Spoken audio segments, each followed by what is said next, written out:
afternoon, sir. Participants, all of you know that this is going to be our last session of the online class, and we are all forced to stay at home during this pandemic situation, and we are all forced to do our classes online. And before we come to the close of this online session of class as discussed earlier, we are honored and privileged that I can introduce one of my most beloved students of PGDC earlier batch, Professor Debolina Addo, ex-head of the Department of JIS University, and at present our colleague in IGNOU Study Center of our college itself. She has gone far away in Dubai, but thank you very much, Debolina, to accept our invitation and coming and joining us for this concluding session of our online classes. So I'm not going to waste any more time because we are all willing to listen to our lecture on philosophical dimension of counseling. So welcome, Debolina. Proud to have you with us again after a long period of time. Thank you very much for joining us, and we are all willing to listen to you regarding that holistic approach part of counseling, what we are discussing. You are all aware about this part. You are all part of our AINA, and thank you again. And now I'm just handing over this platform to Professor Debolina Addo, at present our colleague in the IGNOU Study Center and ex-head of the Department of JIS University. Over to Debolina. Thank you very much for joining us. Thank you so much, sir. I think this is also an opportunity for me, and I think this discussion of this session will be a new learning experience for me also. Okay, so today we will start our session with some breathing practice, because breathing practice, yoga and meditation, we already know that these things are so relevant in these situations. With the help of the yoga and meditation, means the breathing practice, we can keep us healthy and fit, and especially in the COVID, because the breathing practice can help to keep our lungs good and healthy, work well. So we will start our session with pranayam, that is called as Anulom Vilom. So আমরা এখন যখন অনুলোম বিলোমটা করব, আমি just নিয়মটা বলছি, হয়তো এখানে যারা আছেন অনেকেই জানেন, কিন্তু মাঝে মাঝে করেন। তো আপনারা যারা এখানে আছেন তারা চেষ্টা করবেন রোজ এটা করার, এবং করলে আপনারা অটোমেটিক্যালি নিজেদের মধ্যে চেঞ্জটাকে ফিল করতে পারেন। Okay, so then we need to inhale from a particular side of our nose and then exhale from the another side. Okay, so please continue for 4 times. Okay, so let's start with the left hand side. Okay, first inhale, then close this portion and exhale from the another side, and we will continue till the 4 times. Okay, so let's start.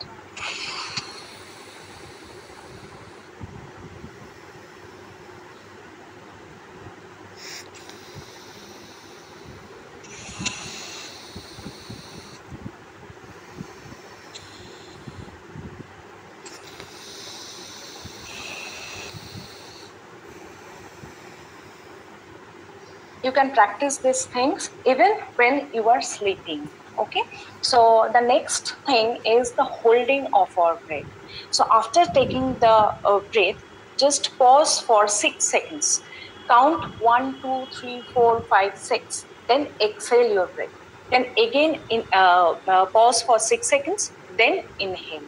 Okay, so it will make you better to understand the improvement of your fitness. Okay, so let's start. Count for 6 and hold your breath.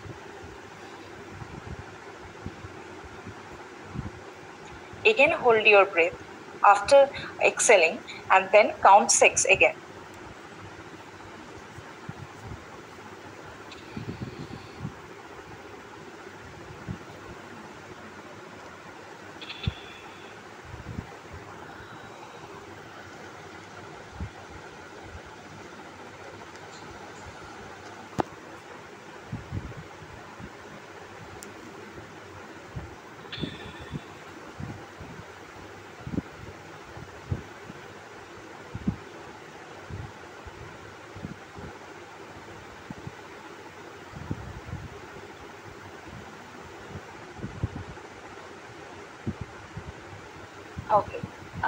Thank you.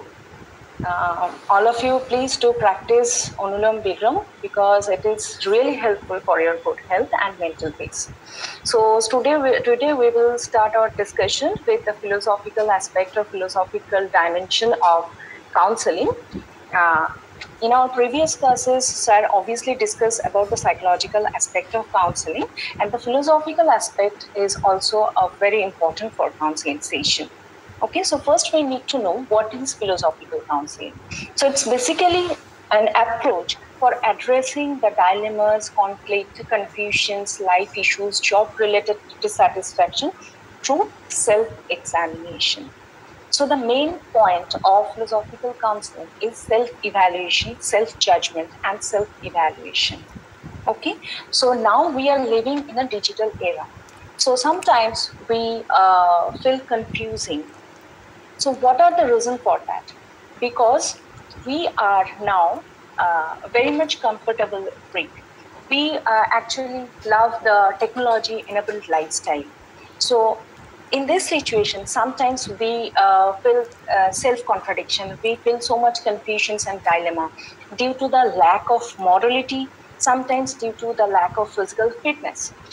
So physical counseling is there to help the people to overcome this situation.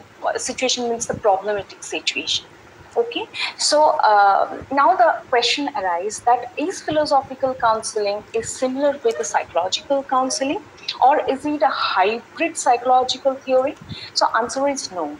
Both are different. Yes, both are closely connected, but not equivalent.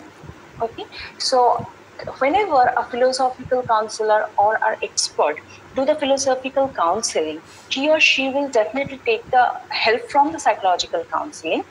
And obviously, he or she not do his session separately from the psychological counseling, but again, both are not equivalent or same. Both are closely connected with each other.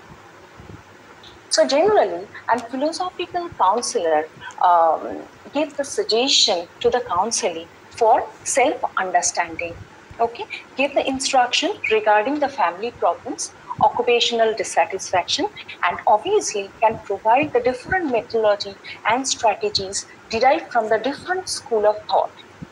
So here we are going to discuss about the two main way of philosophical thinking. One is Western and second one is Indian school of thought. So the next question, who can be a philosophical counselor? So the answer is the person with the master degree in philosophy or PhD in philosophy having the appropriate knowledge of psychology can be a philosophical counselor.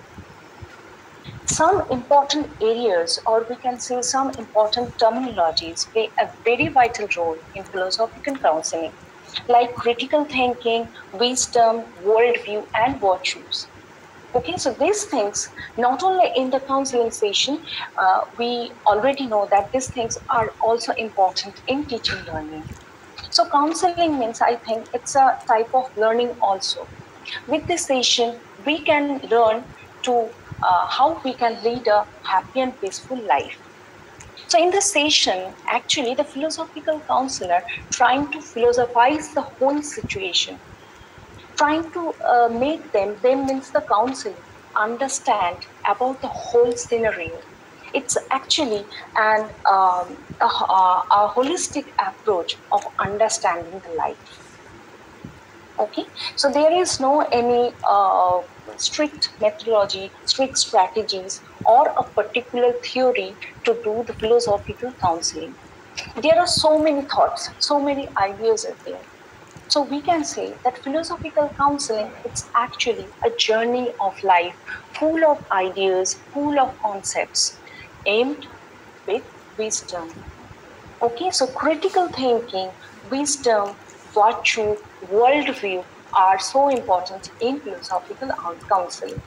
So first we will discuss about the critical thinking. Okay, as we are in teaching learning, we are in education, so we obviously know what is critical thinking. The teachers always put some questions or tasks to provoke the thinking of the students critically. because so that in future they can successfully criticize the whole situation of their own life. So here the Eliot T. Cohen's methodology or his discussion is so important in our session. It's so relevant.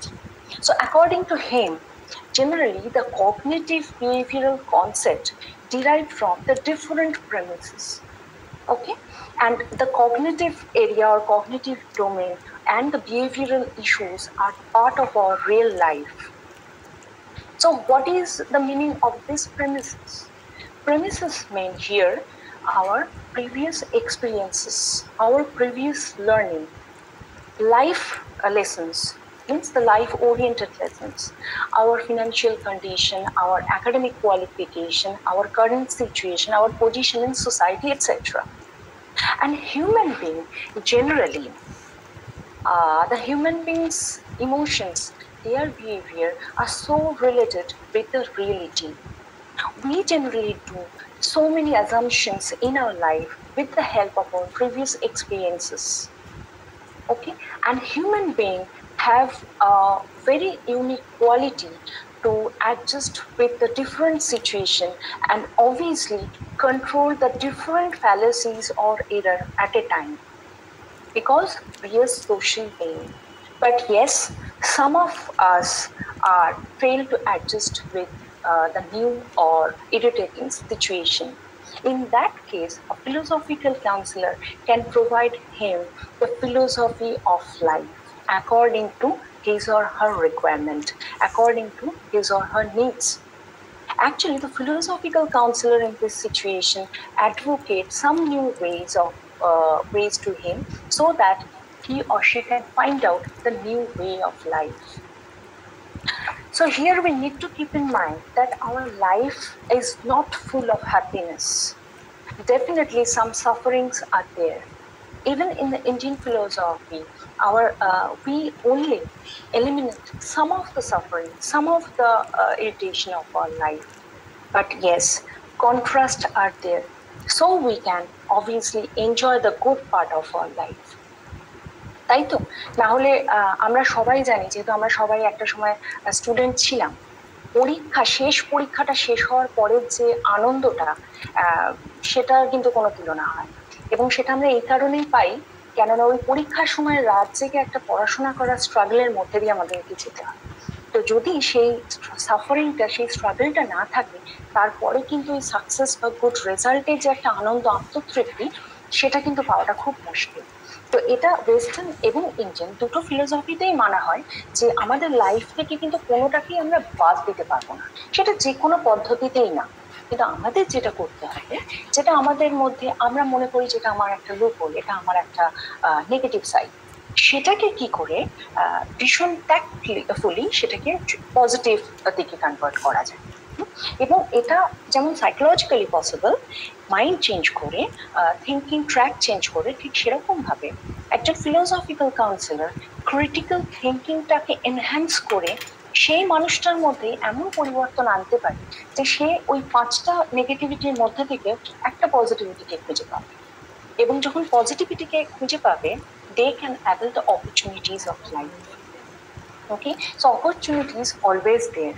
We need to find out, we need to rethink the situation. তো এটাই হচ্ছে philosophical counselling এর একটা main part, যে তোমার জীবন দর্শনটাকে প্রয়োজনে একটু পরিমার্জন করে নিতে হবে। এখানে আমরা আরো কিছু বিশেষ দিকের কথা বলবো, যেমন স্ট্র্যাটেজি। সো আমরা যদি ওয়েস্টার্ন philosophical counseling কে ফলো করি, so they thought the philosophical counseling is itself a philosophical insights or method which will be helpful for the person to think about their life, rethink about their life, and obviously understand the significance of their life in society. যেহেতু আমরা সবাই সামাজিক জীব, কাজেই সমাজের মধ্য করে বেঁচে থাকা, সমাজের যে সমস্ত এক্সপেকটেশনস গুলো রয়েছে আমাদের প্রতি, আমরা কিন্তু সেগুলোকে কখনো বাদ দিতে পারি না। এবং যারা সেটা করতে চেষ্টা করে, তারা স্বাভাবিকভাবেই একটা সময়ের পরে গিয়ে কিন্তু নিজেদেরকে আইসোলেটেড ফিল করে। তো আমাদের জীবনের মধ্যে কিছু জিনিস ভীষণ ইম্পর্টেন্ট, যেমন কানেকশনস, কোরিলেশনস উইথ আদার্স, এই যে রিলেশনশিপগুলো যেটা নিয়ে আমরা প্রায়ই সমস্যার মধ্যে পড়ি, এই রিলেশনশিপগুলো কিন্তু বেঁচে থাকার জন্য খুব দরকার। এগুলো কিন্তু আমাদের জীবনের একটা অনুপ্রেরণা, এবং জীবনের প্রত্যেকটা পর্যায়ে গিয়ে আমাদের যে সিদ্ধান্তগুলো নিতে হয় সেখানেও কিন্তু ফিলোসফিক্যাল কাউন্সিলিং এর একটা খুব গুরুত্বপূর্ণ ভূমিকা রয়েছে। এখন কোয়েশ্চেন হলো how, because philosophical counselling deal with the argument and logic, and obviously with the help of proper logic we can derive a correct and valid conclusion from the various situation of our life or premises. যেমন কিছুদিন আগে ইয়াশ নামক আমরা ঝড়ের সম্ভাবনার কথা মিডিয়ার মাধ্যমে জানতে পারি। তো আমার এক ছাত্রী, আমি আরো দুজনেই খুব গাছ বসাতে ভালোবাসি। তো সে আমাকে ছবি পাঠাচ্ছে যে সে তার বাগানের সব গাছগুলোকে একতলার ঘরের মধ্যে টবগুলোকে নিয়ে এসছে। আমি বললাম যে তোর তো ঘর পুরো একদম গাছে ভরে গেছে। না হ্যাঁ মিস কি করবো না, লাস্ট টাইম যখন আমফান হলো তখন ছোট টবগুলো তো ভেঙেই গেছে, বড় গাছগুলোরও মাটির মধ্যে জল ভরে গিয়ে গোড়া পচে গাছগুলো নষ্ট হয়ে গেছে। তো এবারেও সেই ঘটনা থেকে অ্যাজিউম করে নিয়েছে যে এবারে যদি গ্যাস আসে তাহলে গাছগুলো সেই আগের মতো করুণ দশা হতে পারে। সেটা ভেবে সে গাছগুলোকে যতটা সম্ভব গাছগুলোকে সে বাড়ির একতলায় নিয়ে এসেছে। তা আমরাও এরকম প্রতি মুহূর্তে অ্যাসাম্পশনের হেল্প নিই।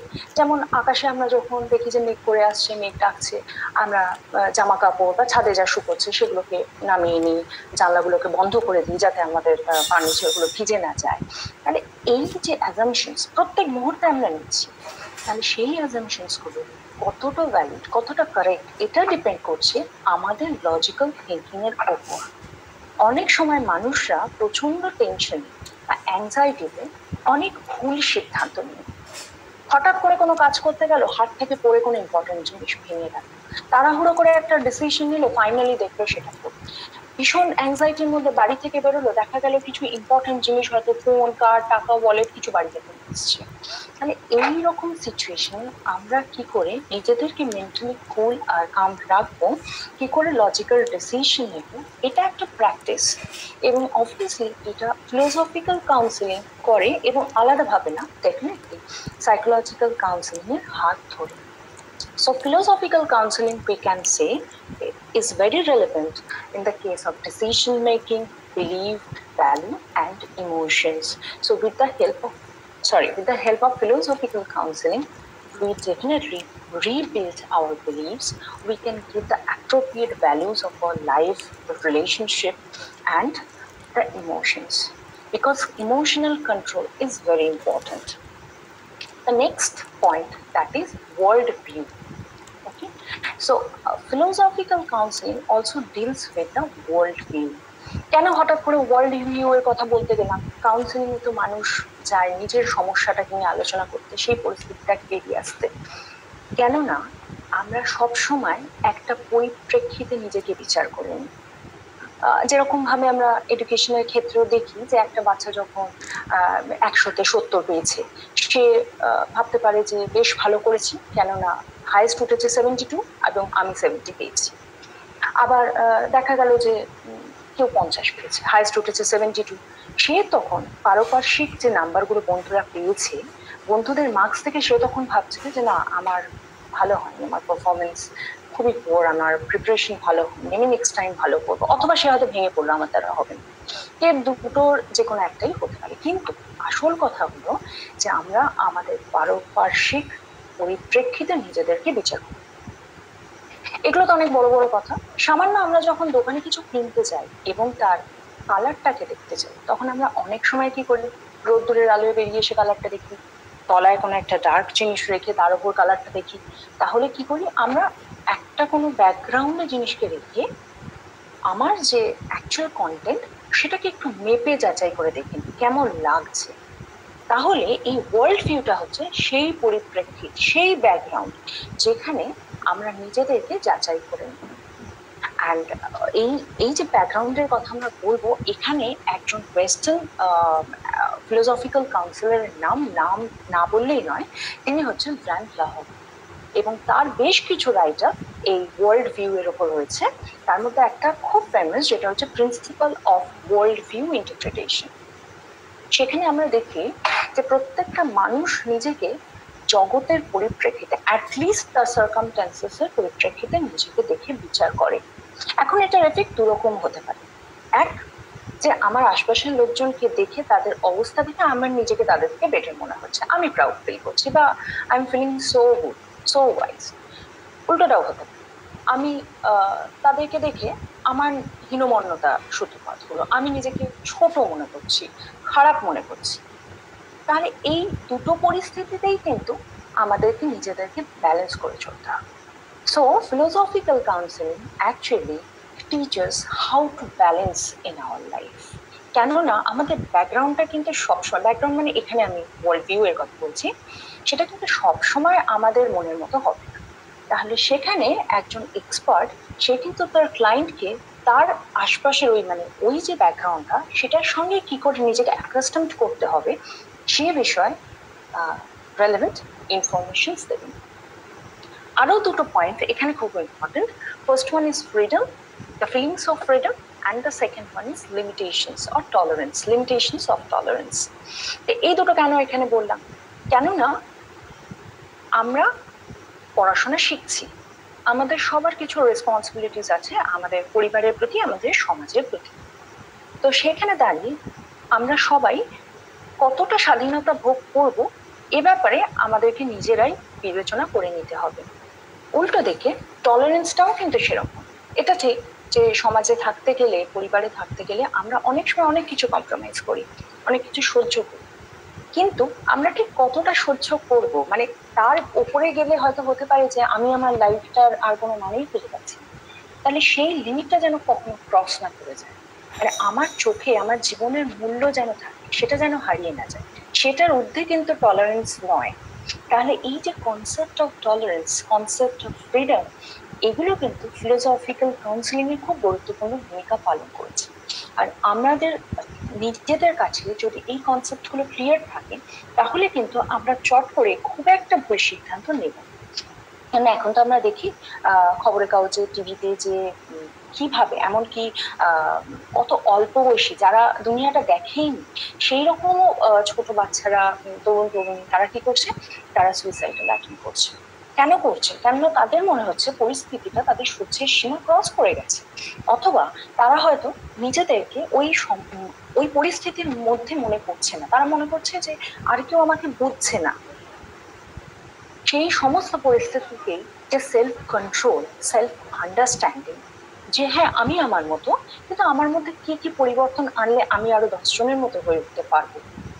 এই যে ভিউটা চেঞ্জ হচ্ছে, কিসের ভিউ না, self concept, self understanding, self judgement, সেই চেঞ্জেস গুলো যদি আমি নিজে না পারি, so that we can consult with a philosophical counselor. So actually counseling is based on the interpretation of world view. এটা মানুষকে অনেক বেশি পরিণত করে নিজের সম্পর্কে জানতে এবং আরো 5 জন মানুষের এক্সপেকটেশন সম্পর্কে জানতে।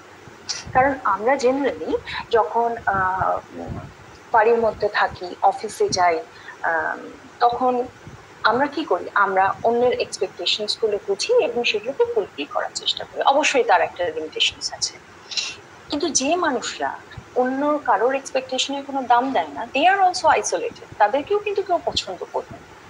মানে এই যে ব্যালেন্সটা, যে আমার ডিমান্ড আর অন্যের এক্সপেকটেশনস, এই যে ব্যালেন্সটা, এটাও কিন্তু একটা ভিউ টুয়ার্ডস লাইফ। এখানেও কিন্তু ফিলোসফিক্যাল কাউন্সিলিং আমাদেরকে হেল্প করতে পারে। And it's also important for the correction of our error thinking.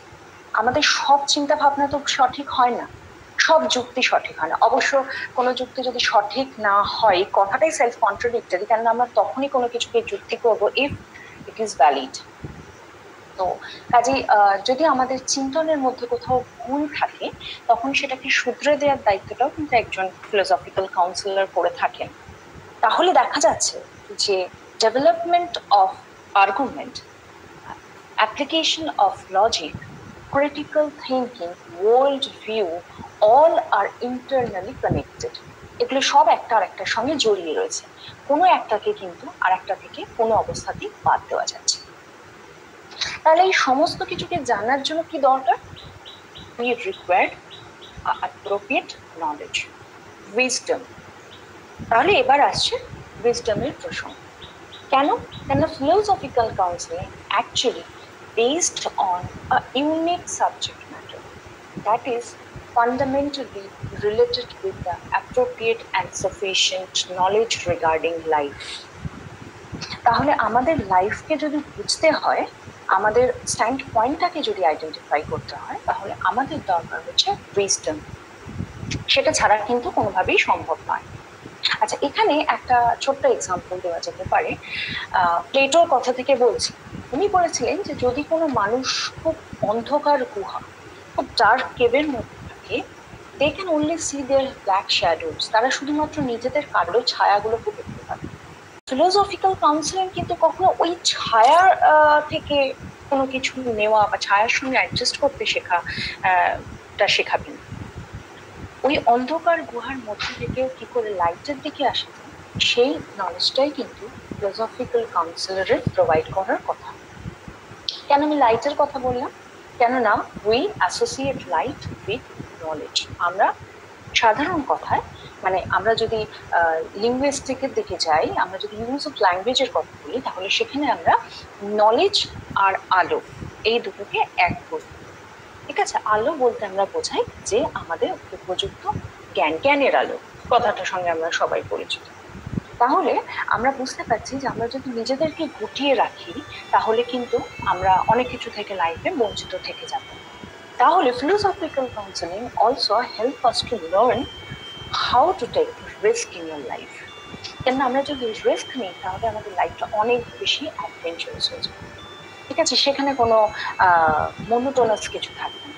তাহলে এই যে রিস্ক নেওয়ার যে এবিলিটিটা, সেটা কিন্তু আমাদেরকে অ্যাভেল করতে হবে। তাহলে আমরা লাইফের যে মজাটা, যে এসেন্সটা, সেটাকে প্রাণ ভরে অনুভব করতে পারবো। and it obviously deepen our life, it will flourish our life, make us lead a wise lifestyle. Actually, it's empower our thinking process, redevelop the viewpoint of our life. তো ফিলোসফিক্যাল কাউন্সিলিং এর ভূমিকাটা আমাদের জীবনের বিভিন্ন ক্ষেত্রে নানা রকম। ঠিক আছে, এবং যেরকম ভাবে আমি বলছি যে ফিলোসফিক্যাল কাউন্সিলর যারা হবেন, তারাও কিন্তু এই সমস্ত বিষয়গুলো সম্পর্কে তার কাউন্সিলকে অ্যাওয়্যার করবেন। কেননা ওই যেটা বললাম যে এখনকার দিনের লাইফস্টাইলে আমাদের তো হাতে একটা স্মার্টফোন থাকলে দিব্যি সময় কেটে যায়। তার মানে আমাদের লাইফস্টাইলটা কিরকম? Self centred. আমরা অনেক কিছু পোস্ট করতে ভালোবাসি, কিন্তু সেভাবে কথা বলে ওঠা হয় না। আর কথা বলি না বলেই অনেক শেয়ারিং বাকি থেকে যায়। এখন শেয়ারিং বলতে আমি এখানে মোটেই সোশ্যাল মিডিয়ায় আমাদের ছবি বা সেলিব্রেশনের শেয়ারিং এর কথা বলছি না। আমরা যেটা বলছি সেটা হচ্ছে যে মনের যে অসুবিধার জায়গা, সেগুলো খুলে বলার যে ভীষণ একটা তাগিদ রয়েছে সেটা, এবং সেটা সব সময় দরকার এবং বিভিন্ন ক্ষেত্রে দরকার। তাহলে আমাদের মধ্যে যদি কোনো ভুল থাকে, তাহলে সেটা কিন্তু কেটে যায়। So obviously, philosophical counselor help us to open up. Okay, so if we can open up ourselves, we can avail the different opportunities of our life, and obviously can take an appropriate solution. Okay, and it obviously develop our self-confidence, self-realization. এবং আমাদের লাইফের যে ideology, সেগুলোকেও কিন্তু correction করতে বা বেছে নিতে এই ফিলোসফিক্যাল কাউন্সিলিং ভীষণভাবে দরকার। এবং এটার সঙ্গে যেটা জড়িয়ে রয়েছে সেটা হচ্ছে morality. Philosophy also discuss about the ethics, the morality, the guilt, freedom of self and moral implications of our life. কারণ আমাদের ডিসিশনগুলো অনেকটাই কিন্তু আমাদের নৈতিক চিন্তা ভাবনার উপর দাঁড়িয়ে আছে। আমরা প্রায়শই এরকম প্রশ্নের মুখোমুখি হই যে what to do and what not to do, এবং সেখানে আমাদের যে ডিসিশনসগুলো নিতে হয় সেটা অবভিয়াসলি আমাদের নলেজ, আমাদের লজিক, আমাদের মোরালিটির উপর ডিপেন্ড করে নিতে হয়। And we should reach regarding our thinking, so we can take a wise decision for ourselves and for the society and obviously for the others. তো এখানে একটা কথা যেটা ভীষণ রেলেভেন্ট, সেটা হচ্ছে বললেই আপনারা রিলেট করতে পারবেন যে wisdom is actually a process, not a product. It's a process by which a person can enrich herself or actually wisdom make us able to engage in different situations, make us able to adapt the different and difficult situation, okay, especially to cope up with the unexpected reality. And obviously, wisdom is the key of understanding. It's a key concept of understanding of self. আমরা এই self understanding এর কথা শুধু কিন্তু western ফিলোসফিতে দেখি, Indian ফিলোসফিতেও self understanding, নিজেকে জানার প্রসঙ্গটা বারে বারে ঘুরে এসছে। Because with the self understanding we even can identify our priorities, we can set up our goal, and obviously can do whatever means obviously the good things to achieve our prefixed goal in life. And this wisdom obviously related with the virtue. So virtue is another part of philosophical counseling. So what is the connection between the virtue and wisdom? Virtue, actually the essence of wisdom. Without virtue, we cannot lead a good and wise lifestyle. এবার এখানে কিছু বিশেষ মন্তব্য যেগুলো খুব relevant বলে আমার মনে হয়েছে, এবং সেগুলো বি আমি 2006-এ তার লেখনীতে আমরা পাই।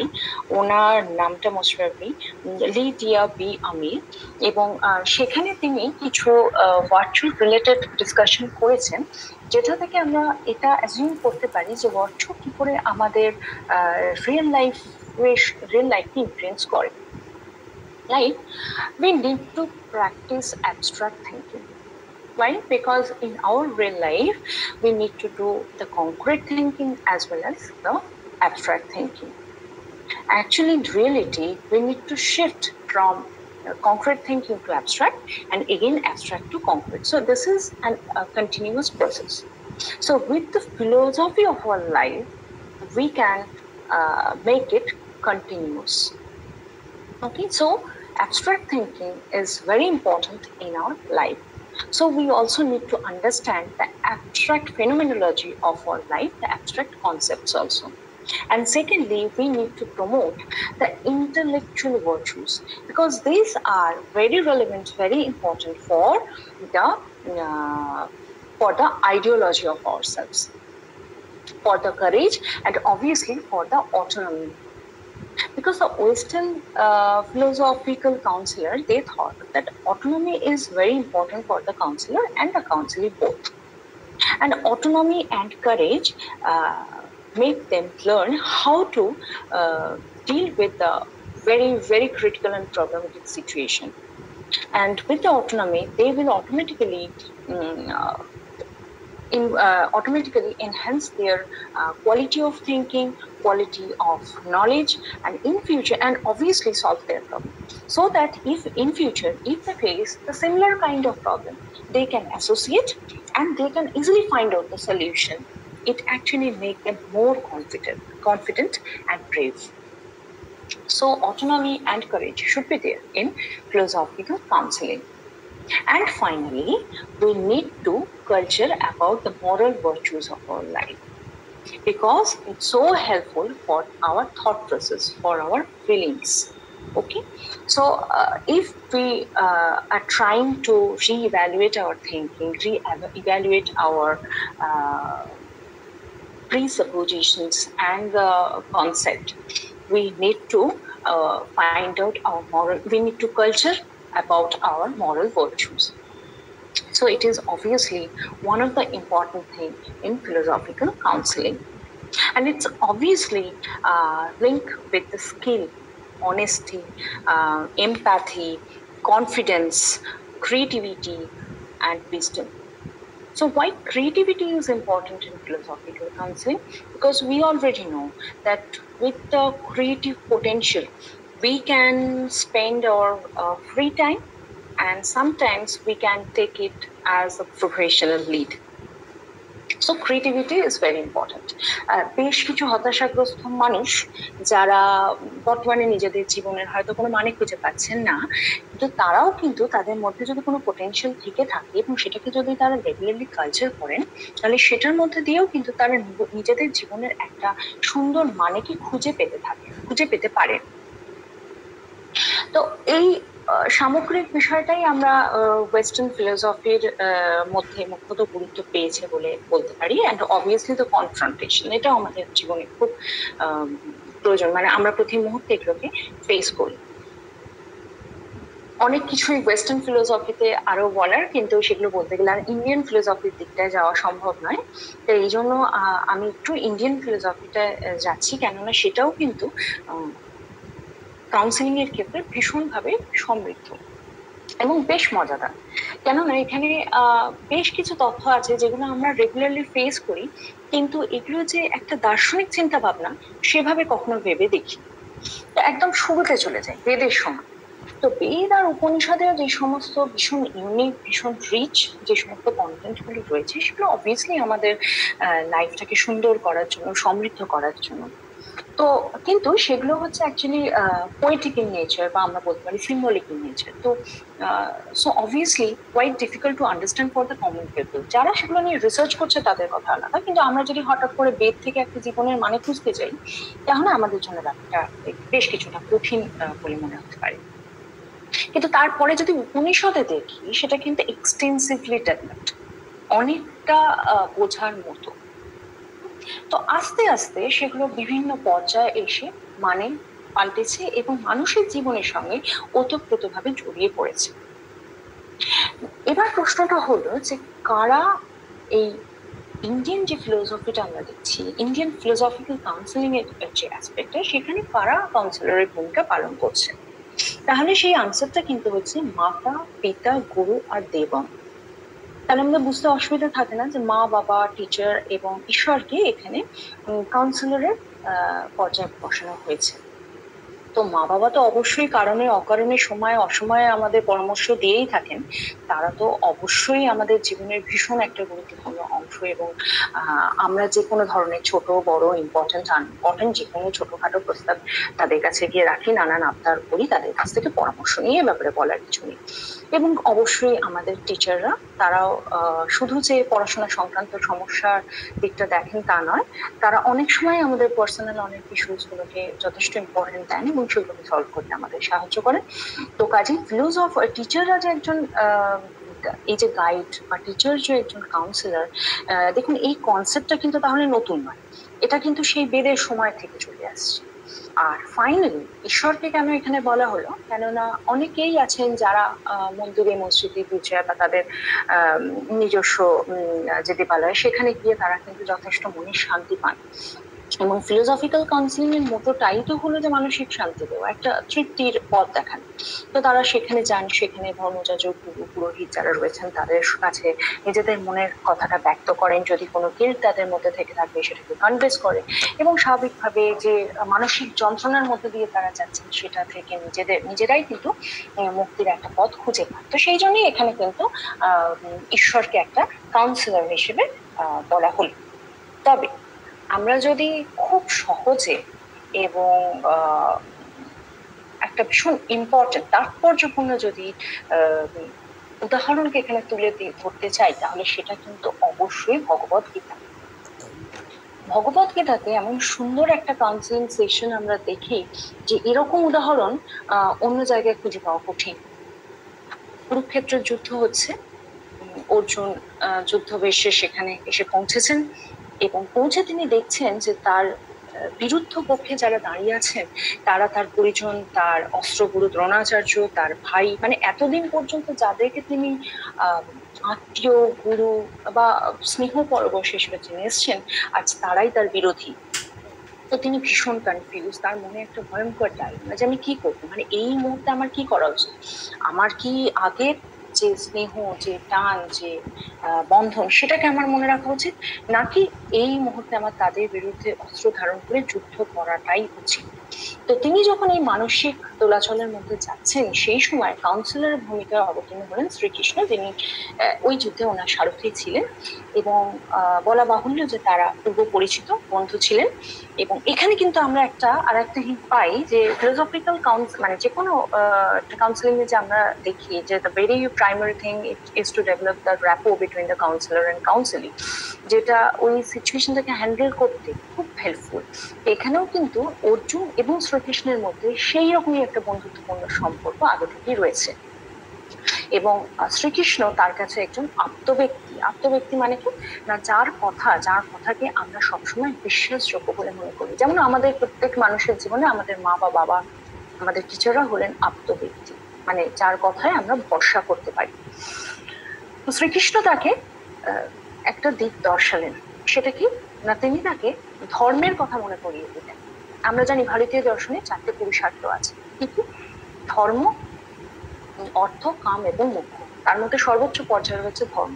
তাহলে এই যে যুদ্ধ, সেটা কিন্তু ধর্মযুদ্ধ।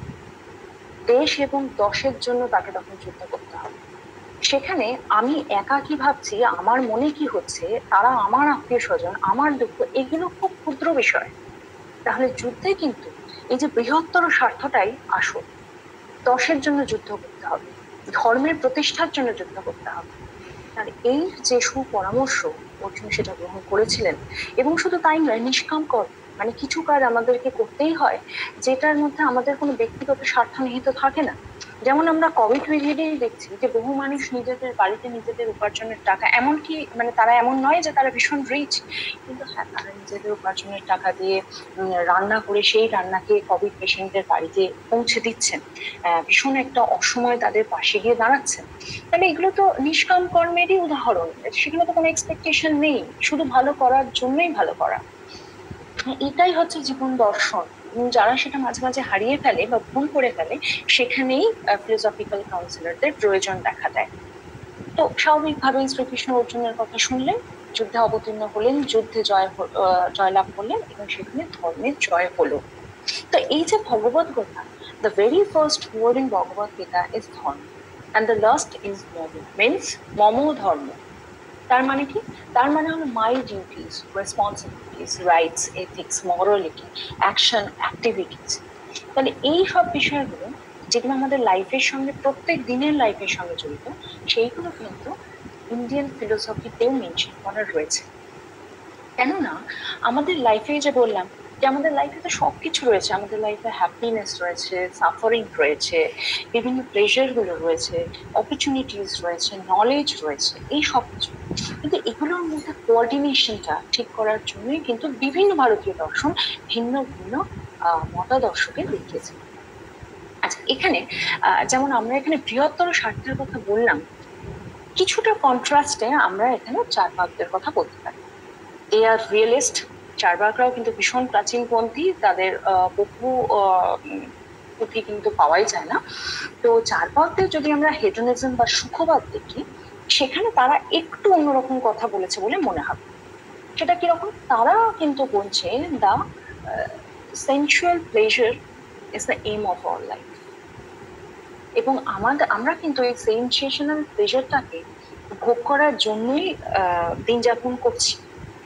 এবার এটা কারো কারোর কানে একটু নেগেটিভ সাউন্ড করতে পারে, এবং সেটা ঠিক করার জন্য আমাদের আরেকটা লাইন যোগ করতে হবে। সেটা হচ্ছে চার্বাক জড়বাদ, চার্বাকের যে এথিক্স, তারা কি বলছে যে good thinking and good activity lead us the happiness.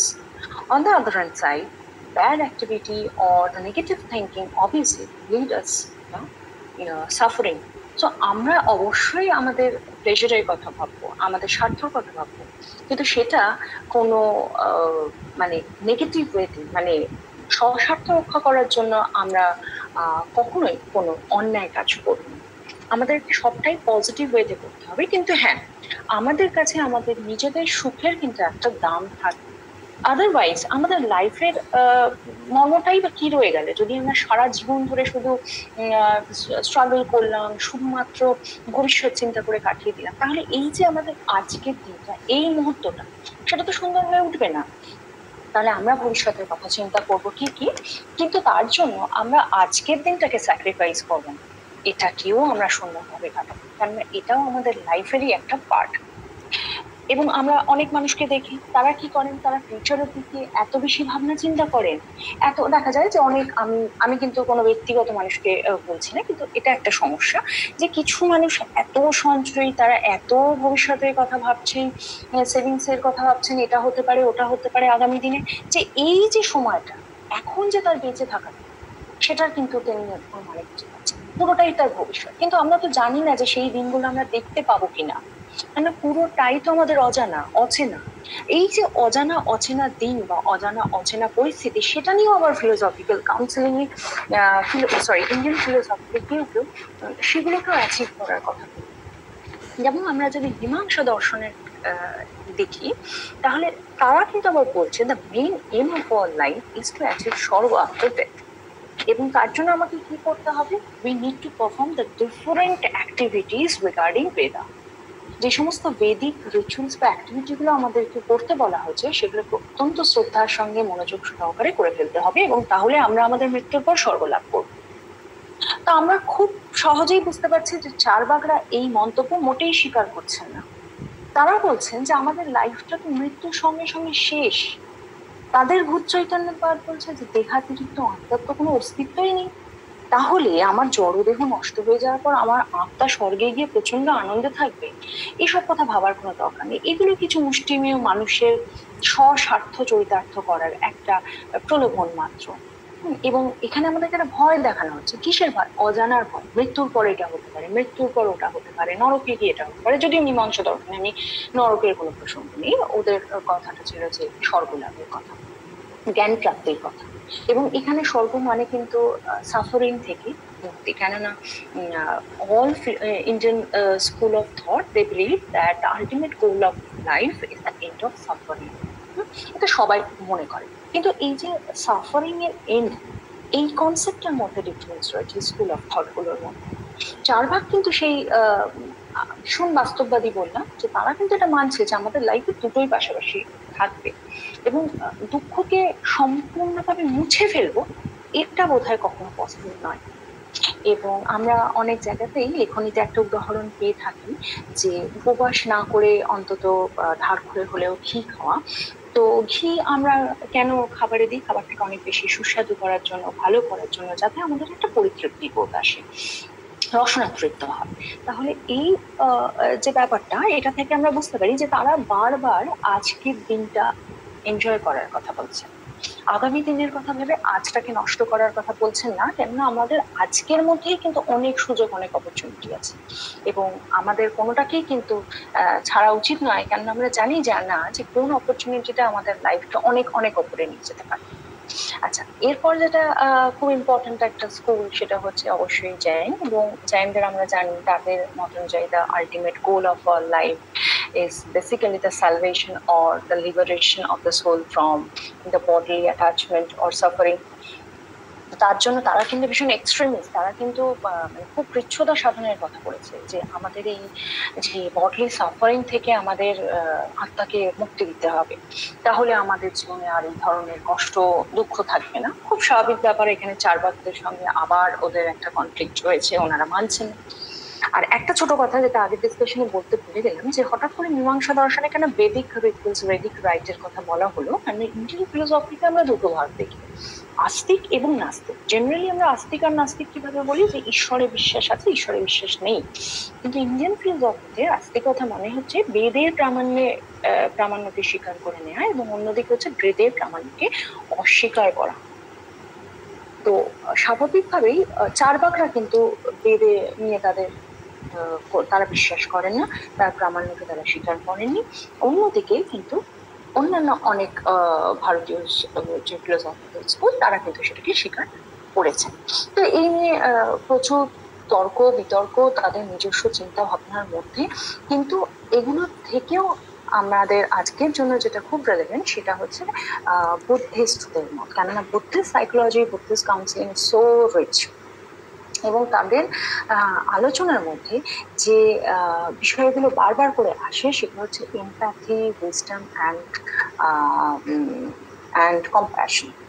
তো এই বিষয়গুলো খুব বেশি করে আসে তাদের দর্শনে, কিন্তু সাইকোলজি নিয়ে প্রচুর আলোচনা, এবং স্বাভাবিকভাবেই কিছু পথ তারা দেখিয়েছেন যেগুলো খুব এক্সট্রিম, এবং অবশ্যই সেগুলো আমাদের মান্ডেন থেকে সুপ্রামান্ডেন ওয়ার্ল্ডে নিয়ে যায়। কিন্তু আমরা যারা সাধারণ মানুষ, যারা আমরা এই জগতেই থাকতে চাই এবং এখানকার অপরচুনিটি গুলোকে অ্যাভেল করতে চাই, সবাইকে নিয়ে সুখে থাকতে চাই, তাদেরকে কিন্তু এই যে বুদ্ধের সাইকোলজির যে বিষয়গুলো, সেগুলোকে কিন্তু মাথায় রাখলে তারাও বেনিফিটেড হতে পারে। যেমন ভিপাসসানা মেডিটেশন, আমরা ইউটিউবে সার্চ করলেই আমরা দেখতে পাবো যে এগুলোর কিন্তু এখন ভীষণ ডিমান্ড। এখানে ওয়ার্কশপ করানো হয় বা নানান সেশন গুলোকে কন্ডাক্ট করা হয়, এবং এটা কি actually Vipassana meditation? It's actually a tool, okay, tool which is so helpful for the control of our emotions and ego. কেন এখানে ইগোর কথা এলো? কেননা ইগো, ইন্ডিয়ান ফিলোসফিতে mind is basically summation of the ego, the expectations, attachment etcetera. তো এইগুলো থেকেও তো আমরা বিভিন্নভাবে নানা রকম সমস্যার মধ্যে পড়ি। তো একটা যখন ডিজায়ার, অবশ্যই হ্যাঁ মাইন্ডের একটা ডিজায়ার ওঠে, যখন একটা ফুলফিল হয়ে যায় তখন আরেকটা ফুলফিল হয়ে গেল, আরেকটা এক্সপেকটেশন গুলো একটা পর একটা ফুলফিল করছে, আই এম ফিলিং হ্যাপি, যখন সেটা হচ্ছে আই এম ফিলিং ডিপ্রেসড। কেন? সবকিছু তো আমি পাবো সেরকম তো নয়। তো আমি need to manipulate hour thinking process. তো সেটার জন্য কিন্তু ভিপাসসানা মেডিটেশনটা খুব দরকার, কেননা মেডিটেশন অ্যাকচুয়ালি আমাদেরকে আমাদের নার্ভের উপর কন্ট্রোল করতে, রাজ করতে শেখায়। তো সেটা দরকার, স্পেশালি যখন আমরা একটা ভীষণ কমপ্লিকেটেড সিচুয়েশনের মধ্যে রয়েছি। আর একটা ভীষণ রেলেভেন্ট আর ইম্পর্টেন্ট টার্মিনোলজি বুদ্ধিস্ট সাইকোলজিতে ইউজ হচ্ছে, that is called mindfulness. Mindfulness means the awareness regarding our emotions, how quickly and how efficiently we can control our emotions, we can gain control over us. So that is the strategy. Mindfulness actually a strategy to cope up our emotional situation. কেন বিভিন্ন পরিস্থিতিতে দেখা যায় যে আমরা বিভিন্নভাবে break down করি, মানুষের কথায়, আনএক্সপেক্টেড সিচুয়েশন, নিজেরা হ্যান্ডেল করতে পারছি না, ভীষণ দুঃখজনক পরিস্থিতি, অসুখ, এই পরিস্থিতিগুলোতে আমরা ভেঙে পড়ি। তো সেখানে কিন্তু মাইন্ডফুলনেস আমাদেরকে ভীষণভাবে হেল্প করতে পারে। আরেকটা যেমন কনসেপ্ট হচ্ছে বুলিং, এটা তো একটা এখন তো একটা ভীষণ একটা সমস্যা, স্কুল, কলেজ, অফিসে সব জায়গায় অনেক মানুষের বুলিং এর শিকার হয়। কিন্তু সেই সিচুয়েশনটাকে খুব ট্যাক্টফুলি কি করে আমি হ্যান্ডেল করবো, সেটার শিক্ষাটা কিন্তু আমাদের মাইন্ডফুলনেস দিয়ে থাকে। কেননা এখানে মাইন্ড আমাদের একটা প্র্যাকটিস, যেটার মাধ্যমে আমরা আমাদের মাইন্ডকে এতটাই স্ট্রং আর স্টেবল করতে পারি যে আর পাঁচজন আমাকে কিভাবে মানে নেগেটিভলি ক্রিটিসাইজ করছে সেটা আমার ইগোকে হার্ট করবে না। তো আমরা সেই কন্ডিশনে নিজেদেরকে স্টেবল রাখতে পারবো আর কন্ট্রোল করতে পারবো। মানে বলে না যে বিষয়টাকে গায়ে না মাখা, সেরকম একটা জায়গায় নিজেদেরকে নিয়ে যেতে পারবো। আর তখন এই ছোটখাটো ব্যাপারগুলো আমাদের কাছে আর প্রবলেম বলে মনে হবে। আচ্ছা, এই যে আমি এটা বললাম যে রোগ হোক, আবার বলছি মানসিক শান্তি, রোগটা হচ্ছে একটা শারীরিক ব্যাপার, শান্তিটা হচ্ছে একটা মানসিক ব্যাপার। তো এই যে মাইন্ড অ্যান্ড বডি, এটা নিয়ে কিন্তু ওয়েস্টার্ন ফিলোসফি, ইন্ডিয়ান ফিলোসফির মধ্যে প্রচন্ড কন্ট্রোভার্সি, প্রচুর ডিসকাশনস আর আর্গুমেন্টস রয়েছে। তবে রিয়েল লাইফে we agree that yes our mind and our body interact with each other. কেননা যখন আমাদের ভীষণ মন খারাপ থাকে, আমাদের খেতে ইচ্ছা করে, কিন্তু taking food it's basically and it's physiological need. কিন্তু যেহেতু আমার মন খারাপ, আমি খেতে পাচ্ছি না। আবার কি হচ্ছে যে আমি দীর্ঘদিন ধরে একটা প্রলং ডিজিজের মধ্যে আছি। তো এটা থেকে কি হতে পারে? ডিপ্রেশন তৈরি হতে পারে। কিন্তু ডিপ্রেশনটা হচ্ছে একটা মেন্টাল ফ্যাক্টর, রোগ, আমার শরীরের মধ্যে কোনো একটা অসুখ, সেটা ডেফিনেটলি একটা ফিজিক্যাল পার্ট। তাহলে এই দুটো যে একে অপরের সঙ্গে ইন্টারাক্ট করে, সেটা নিয়ে কোনো দ্বিধা নেই। কিন্তু হ্যাঁ, এখানে আমি আমার ব্যক্তিগত মত বলছি, এটা নিয়ে কিন্তু বিস্তর আলোচনা হয়েছে। কেউ অবশ্যই মাইন্ডকে বডি থেকে আলাদাভাবে এক্সপ্লেন করেছে, কেউ এটার সঙ্গে একইভাবে আলোচনা করেছেন। তো এই নিয়ে তর্ক হয়ে আসছে এবং এখনো হচ্ছে, কিন্তু আমাদের উদ্দেশ্যটা হচ্ছে ফিজিক্যালি এবং মেন্টালি হ্যাপি থাকা। এবং সেটা আমরা কি করে করতে পারবো? সেটা আমরা করতে পারবো অবশ্যই মেডিটেশন এবং যোগা দিয়ে। আর ফিলোসফিক্যাল কাউন্সিলিং কিন্তু দেখা যায় যে যে থিওরিগুলোকে অ্যাপ্লাই করা হয়, that are cognitive behavioural theory, dialectical behavioral theory, self control, self cultivation. Okay, so the main concept of the Buddhist counseling are basically three: self cultivation, mindfulness, and meditation, by which we can control ourselves and obviously our surroundings. আর যেটা আমি বললাম যে শরীর এবং মন দুটোকে ভালো রাখা, সেটা আমরা করতে পারি অবশ্যই যোগা এবং মেডিটেশন দিয়ে। আর এখানে আরেকটি ছোট্ট কথা, যেটা ইন্ডিয়ান ফিলোসফিতে আমি যদি না বলি তাহলে একটু অসম্পূর্ণ থেকে, that is Ayurveda, because Ayurveda is the science of our life, and ayurveda also gives stresses on the prevention, not only in the treatment. And they also thought that the peaceful mind is very important to lead a meaningful and peaceful life. তাহলে আমরা সব জায়গাতেই দেখতে পাচ্ছি যে আমাদের মনকে ভালো রাখাটা খুব জরুরি, স্পেশালি তখন যখন পরিস্থিতিটা আমাদের বিরুদ্ধে, এবং আমরা তখন সেটা করতে পারবো, এবং সেটাও আবার ওষুধ না খেয়ে, যদি আমরা ব্রিদিং প্র্যাকটিস বা যোগাটা রেগুলারলি করি, because yoga is the holistic tradition of India, and obviously with the help of yoga we can understand ourselves. Ourself means our strength, our abilities, our capabilities in a proper manner. And yoga also keep us flexible, and if we are flexible we can do whatever we want, and we will so feel inside. So practice yoga on a regular basis, we can definitely realize the changes within us. So it's very important nowadays, very relevant. So it's my request to all of you that please do yoga at least alternative days, so we can make ourselves so happy and healthy even in this complicated situation. Finally একটা যেটা কথা, সেটা হচ্ছে এখন যারা counselling এর মধ্যে আছেন এবং যারা ভবিষ্যতে করবেন, তারা তো সাইকোলজিক্যাল দিকটা দেখেনি, কিন্তু এই যে একটা রিচ ফিলোসফি রয়েছে, যে হোলিস্টিক অ্যাপ্রোচ রয়েছে, স্যার আমাকে এটা ধরিয়ে দিয়েছিলেন যে ফিলোসফিটা অ্যাকচুয়ালি দ্য হোলিস্টিক অ্যাপ্রোচ, এবং আমিও পরে সেটাকে নিয়ে পড়াশোনা করে দেখলাম যে হ্যাঁ ব্যাপারটা তাই। এবং কাউন্সিলররা যখন এই ব্রেন স্টর্মিং বা বিভিন্ন অ্যাপ্রোচ মেথড গুলোকে ইউজ করেন, সাইকোলজিক্যাল মেথড গুলোকে ইউজ করেন, তো তারা যদি এই ফিলোসফিক্যাল অ্যাসপেক্টটা নিয়েও একটু দেখেন, তাহলে আরেকজন মানুষকে কনভিন্স করা বা তার যে থিঙ্কিং প্রসেসটাকে চ্যানেলাইজ করাটা খুব সোজা হয়ে যাবে একজন কাউন্সিলরের জন্য, এবং অবভিয়াসলি কাউন্সিলই এর থেকে যথেষ্ট বেনিফিট পাবে। So thanks to all of you. Thank you madam. আমাদের একটা ইন্টারেক্টিভ সেশন থাকবে, যারা শুনলো তারা তোমাকে হয়তো তার উপর কিছু প্রশ্ন করতেই পারে, কাজেই thank you very much again. এবার যারা শুনলে তারা একটু ইন্টারাক্ট করো তোমাদের ম্যাডামের সঙ্গে, যা কথাগুলো শুনলাম আমরা, নতুন দিক আমরা আজকে শুনলাম, যেগুলো নিয়ে এর আগে আমরা তোমাদের বলেছিলাম আমি যে কোনো এক সময় হয়তো আমরা সুযোগ পাবো ম্যাডামের কাছে শুনবো যোগা মেডিটেশনের application in our day to day lifestyle, এবং ফিলোসফিক্যাল যে ডাইমেনশন গুলো আছে কাউন্সিলিং এর, কারণ আমাদের অ্যাপ্রোচটা তো সেই অ্যারিস্টটলিয়ান জায়গা থেকে হোলিস্টিক। কাজেই ম্যাডাম যখন আগের ব্যাচে আমাদের ছাত্রী ছিলেন তখন এই হোলিস্টিক অ্যাপ্রোচ নিয়ে আমরা শুরু করেছিলাম আলোচনা এবং চিন্তা ভাবনা। তো আমি পার্টিসিপেন্টদের অনুরোধ করব তোমরা এখন একটু ইন্টারঅ্যাক্টিভ সেশনে যাও, একটু কথা বলো ম্যাডামের সঙ্গে, বারবার পাওয়া যায় না ম্যাডাম।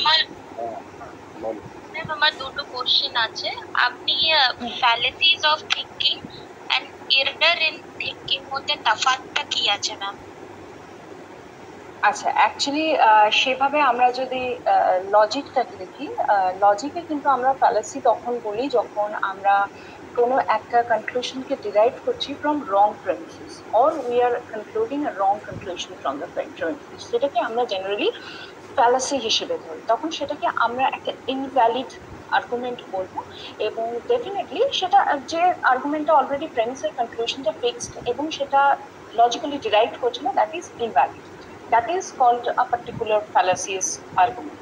কিন্তু এরার মানে হচ্ছে যে ধরো আমাদের থিঙ্কিং প্রসেসের মধ্যেই কিছু একটা ভুল থেকে গেছে, হয় না যে আমাদের কনসেপচুয়াল এরর, আমাদের বোঝার ভুল। এটা তো আমরা যখন পড়াশোনা করি, কোনো কিছুকে জানি, হয় না যে আমরা পার্টিকুলার কোনো একটা মেথডোলজি, স্ট্র্যাটেজি, সেটাকে আমরা ভুল হিসেবে দেখছি। অ্যাকচুয়ালি ফ্যালাসি আর এরর দুটোই কিন্তু হচ্ছে ভুল, মিস্টেক।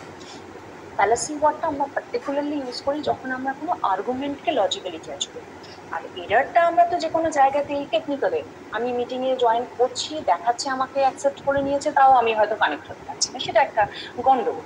তো এখানে আর আলাদা কোনো তফাৎ নেই, ওয়ার্ডটা খালি ডিফারেন্ট জায়গায় স্পেসিফিক্যালি ইউজ হয়। আর এখানে আমি এরর বলতে যেটা বলতে চেয়েছি সেটা হচ্ছে যে আমাদের ভাবনা চিন্তা, আমরা যে আমাদের যে প্রি সাপোজিশনস গুলো থাকে লাইফে নিজেদেরকে নিয়ে, অন্যকে নিয়ে, সেখানে হয়তো আমাদের বোঝার একটা সেকেন্ড কোশ্চেন আছে যে ইগো এন্ড সেলফ এস্টিম মধ্যে বেসিক ডিফারেন্সটা কি আছে?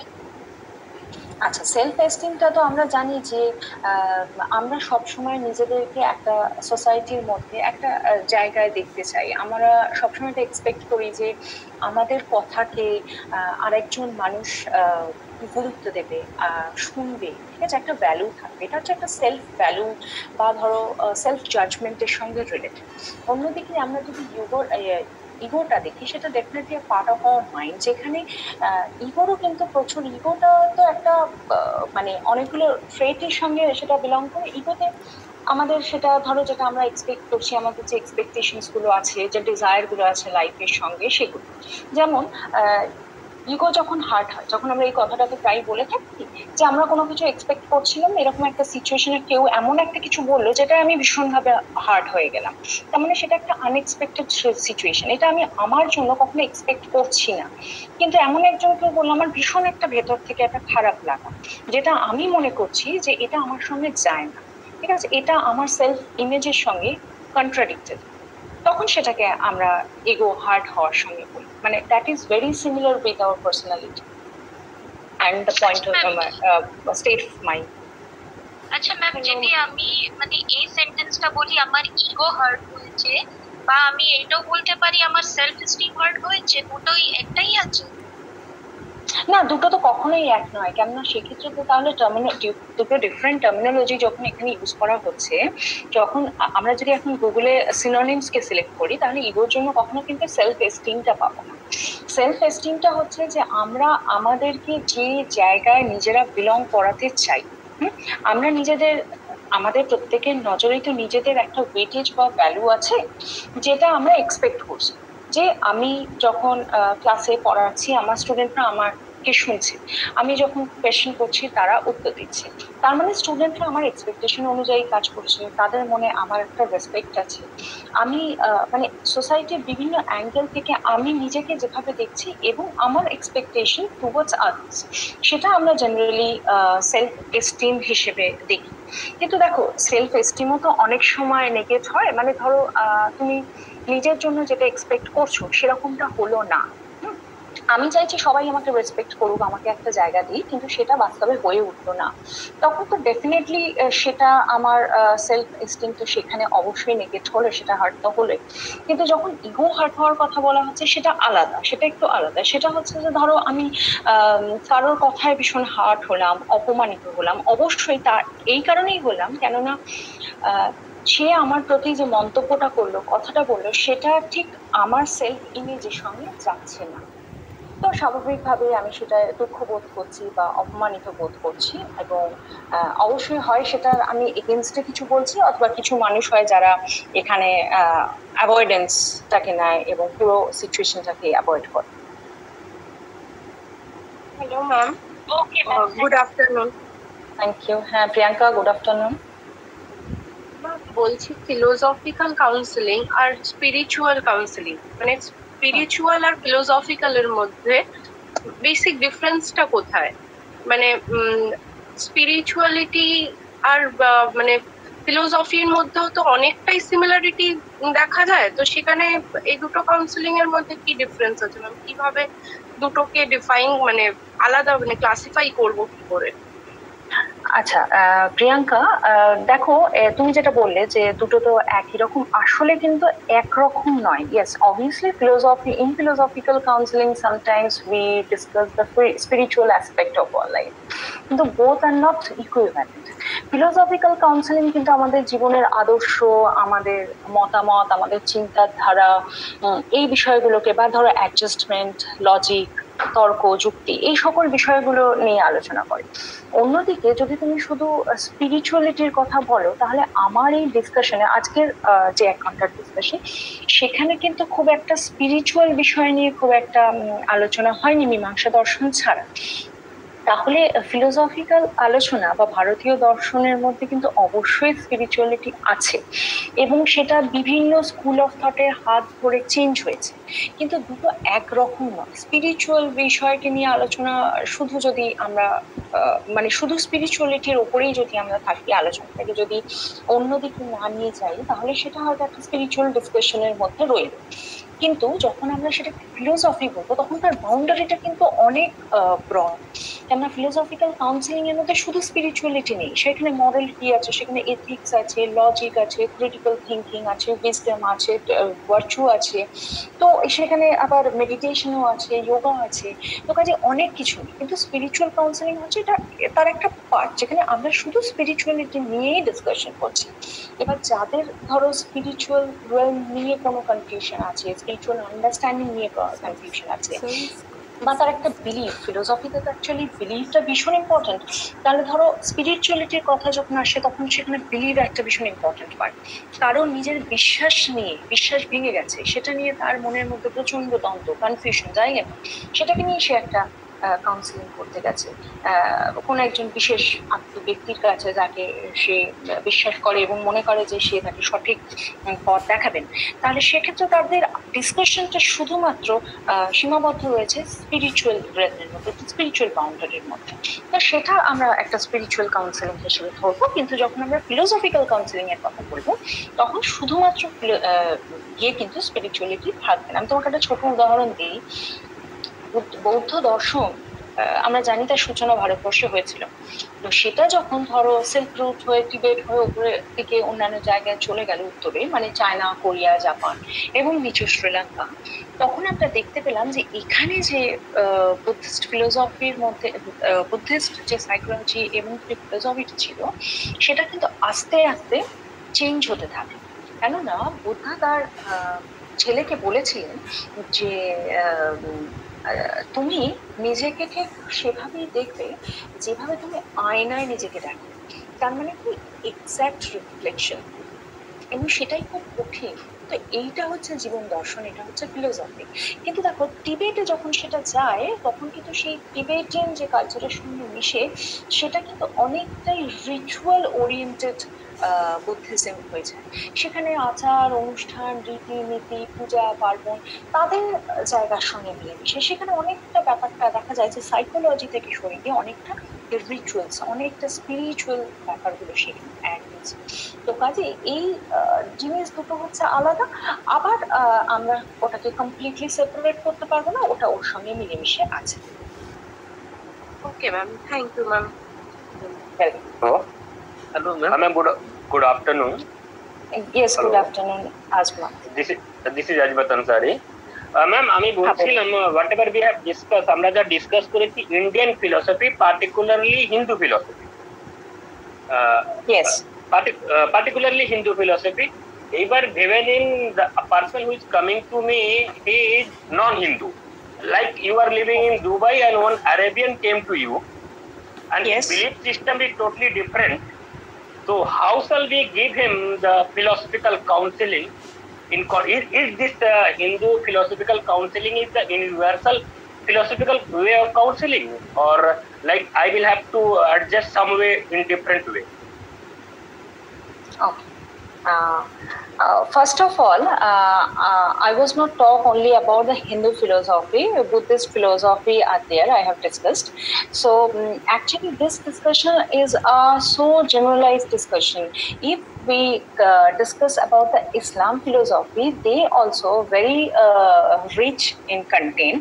They also discuss about the peace, the harmony of lifestyle, and the aim of our philosophical counseling is obviously the establishment, the harmony and peace of our lifestyle. So the general concepts among the Indian philosophy, the Buddhist philosophy, even the Islamic philosophy are same for the betterment of life. So we need to correct our thoughts or error, or need to re-philosophizing our concept for the betterment of one life. So the main criteria or the main aim of the philosophy in Hindu or a Muslim, in Buddhist are same.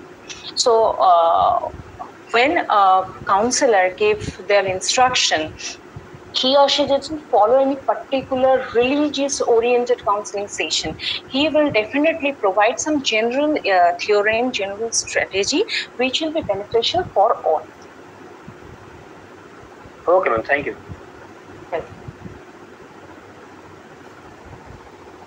Hello ma'am. Yes, Purima. হ্যাঁ, শোনা যাচ্ছে। Good afternoon ma'am.